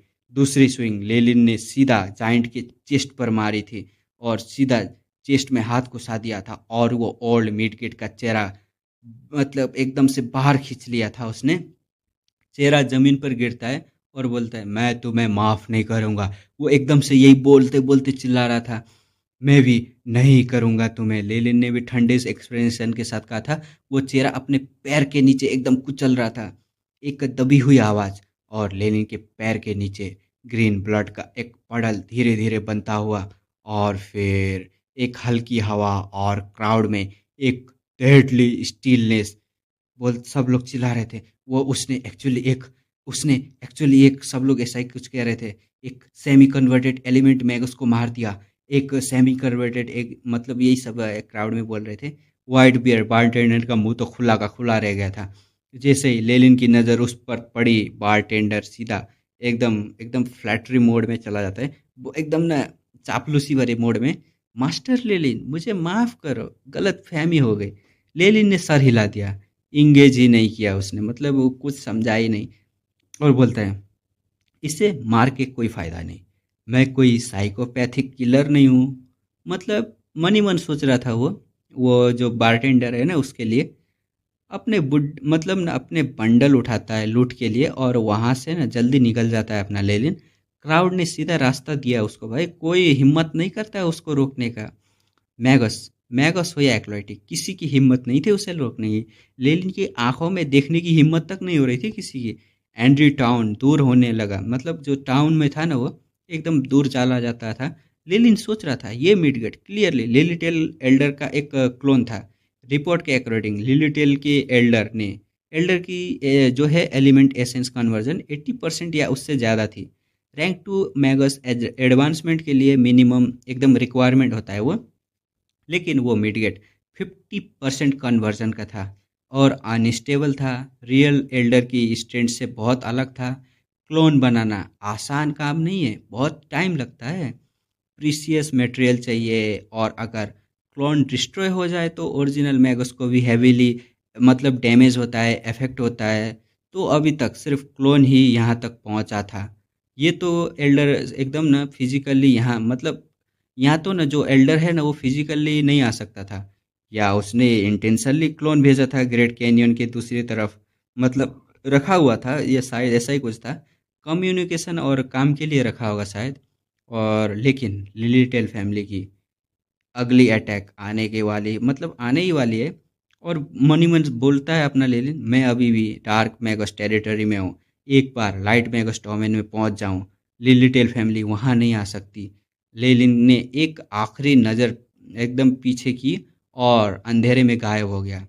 यह टाइम की स्किप होता है और कई महीने बीत जाते हैं और फिर दिखाया जाता है हमको लेलिन ने बहुत काम ना मतलब बहुत कम रेस्ट करते हुए सफ़र किया था, बड़े बड़े किंगडम एकदम ट्रैवल करते हुए, और फाइनली लाइट मैग उसकी डोमेन के ना एकदम बाउंड्री में पहुंच जाता है, वो इंटर करता है। यहाँ एक इम्पोर्टेंट कॉन्सेप्ट एक्सप्लेन करते हैं।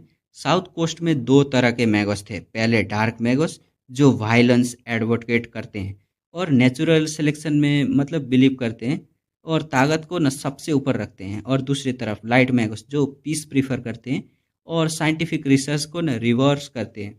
दोनों फैक्शन में अंदर अंदर काफ़ी ग्रुप में ना एकेडमीज होती हैं, आपस में फ्रिक्शन भी होता है, लेकिन बाहरी दुश्मन के खिलाफ दोनों एक साथ खड़े होते हैं। मतलब ये कहना चाह रहा है ये दोनों मतलब सेहत रहते तो साथ में नहीं है, झगड़ा वगड़ा करते हैं, लेकिन अगर इन दोनों के बाहर का कोई आ गया ना तो ये डार्क हो या मतलब लाइट मैगस दोनों साथ में मिलकर अटैक करेंगे। यही कहना चाह रहा है ये लोग। और टेरिटरी डिस्ट्रीब्यूशन बिल्कुल कॉन्सेंट्रिक सर्कल में जैसा था। लाइट मैगस साउथ कोस्ट के सेंटर में सबसे न फर्टाइल लैंड पर, और डार्क मैगस बाकी सब आउटलेइंग एरियाज में रहते थे। लेलिन ने ऑब्जर्व किया लाइट मैगोस टेरिटरी जेन्युइनली ज़्यादा मतलब ज़्यादा है, कॉमन लोग ज़्यादा हैं, पीसफुल में रहते हैं और स्टेबल लाइफ जीते हैं, और गवर्नेंस भी ज़्यादा मतलब गवर्नमेंट के लोग भी ज़्यादा एक्टिवेट है।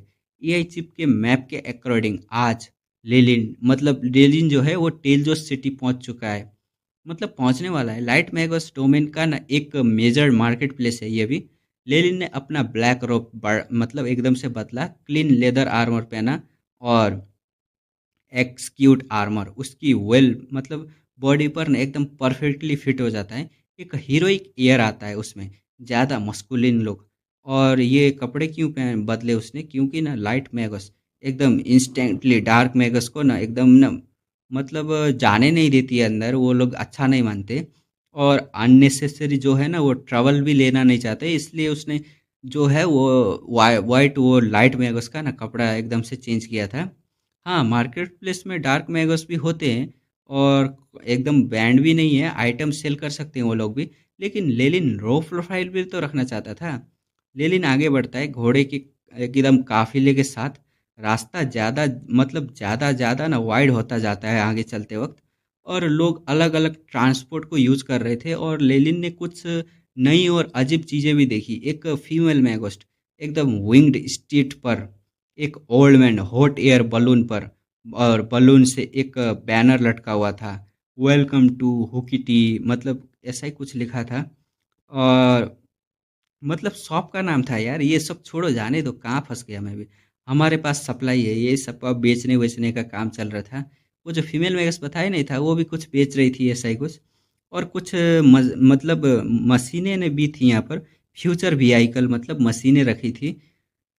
ड्वार्फ का एक बंच उन पर न सवार था। मशीन एकदम रंबल और रोर करती थी, तेजी से रास्ते पर दौड़ रही थी। लेलिन ने सब कुछ क्यूरियस नज़र से देखा। Light Magos territory dark Magos से जेन्युइनली एकदम अलग था। तो चलिए दोस्तों, वीडियो को एंड करते हैं। मिलेंगे हम दूसरे अगले एपिसोड में। तब तक के लिए बाय बाय। और हाँ, वीडियो अब रेगुलर आएगा। सॉरी अभी के लिए ये 5 दिन वीडियो ना डालने के लिए, मैं माफ़ी चाहता हूँ। अब वीडियो रेगुलर करेंगे हम लोग। चलो देखते हैं, 1-2 दिन कभी कभी हो जाएगा, लेकिन ज़्यादातर मैं रेगुलर डालने की कोशिश करूँगा। हाँ, अभी के लिए बाय बाय, गुड नाइट।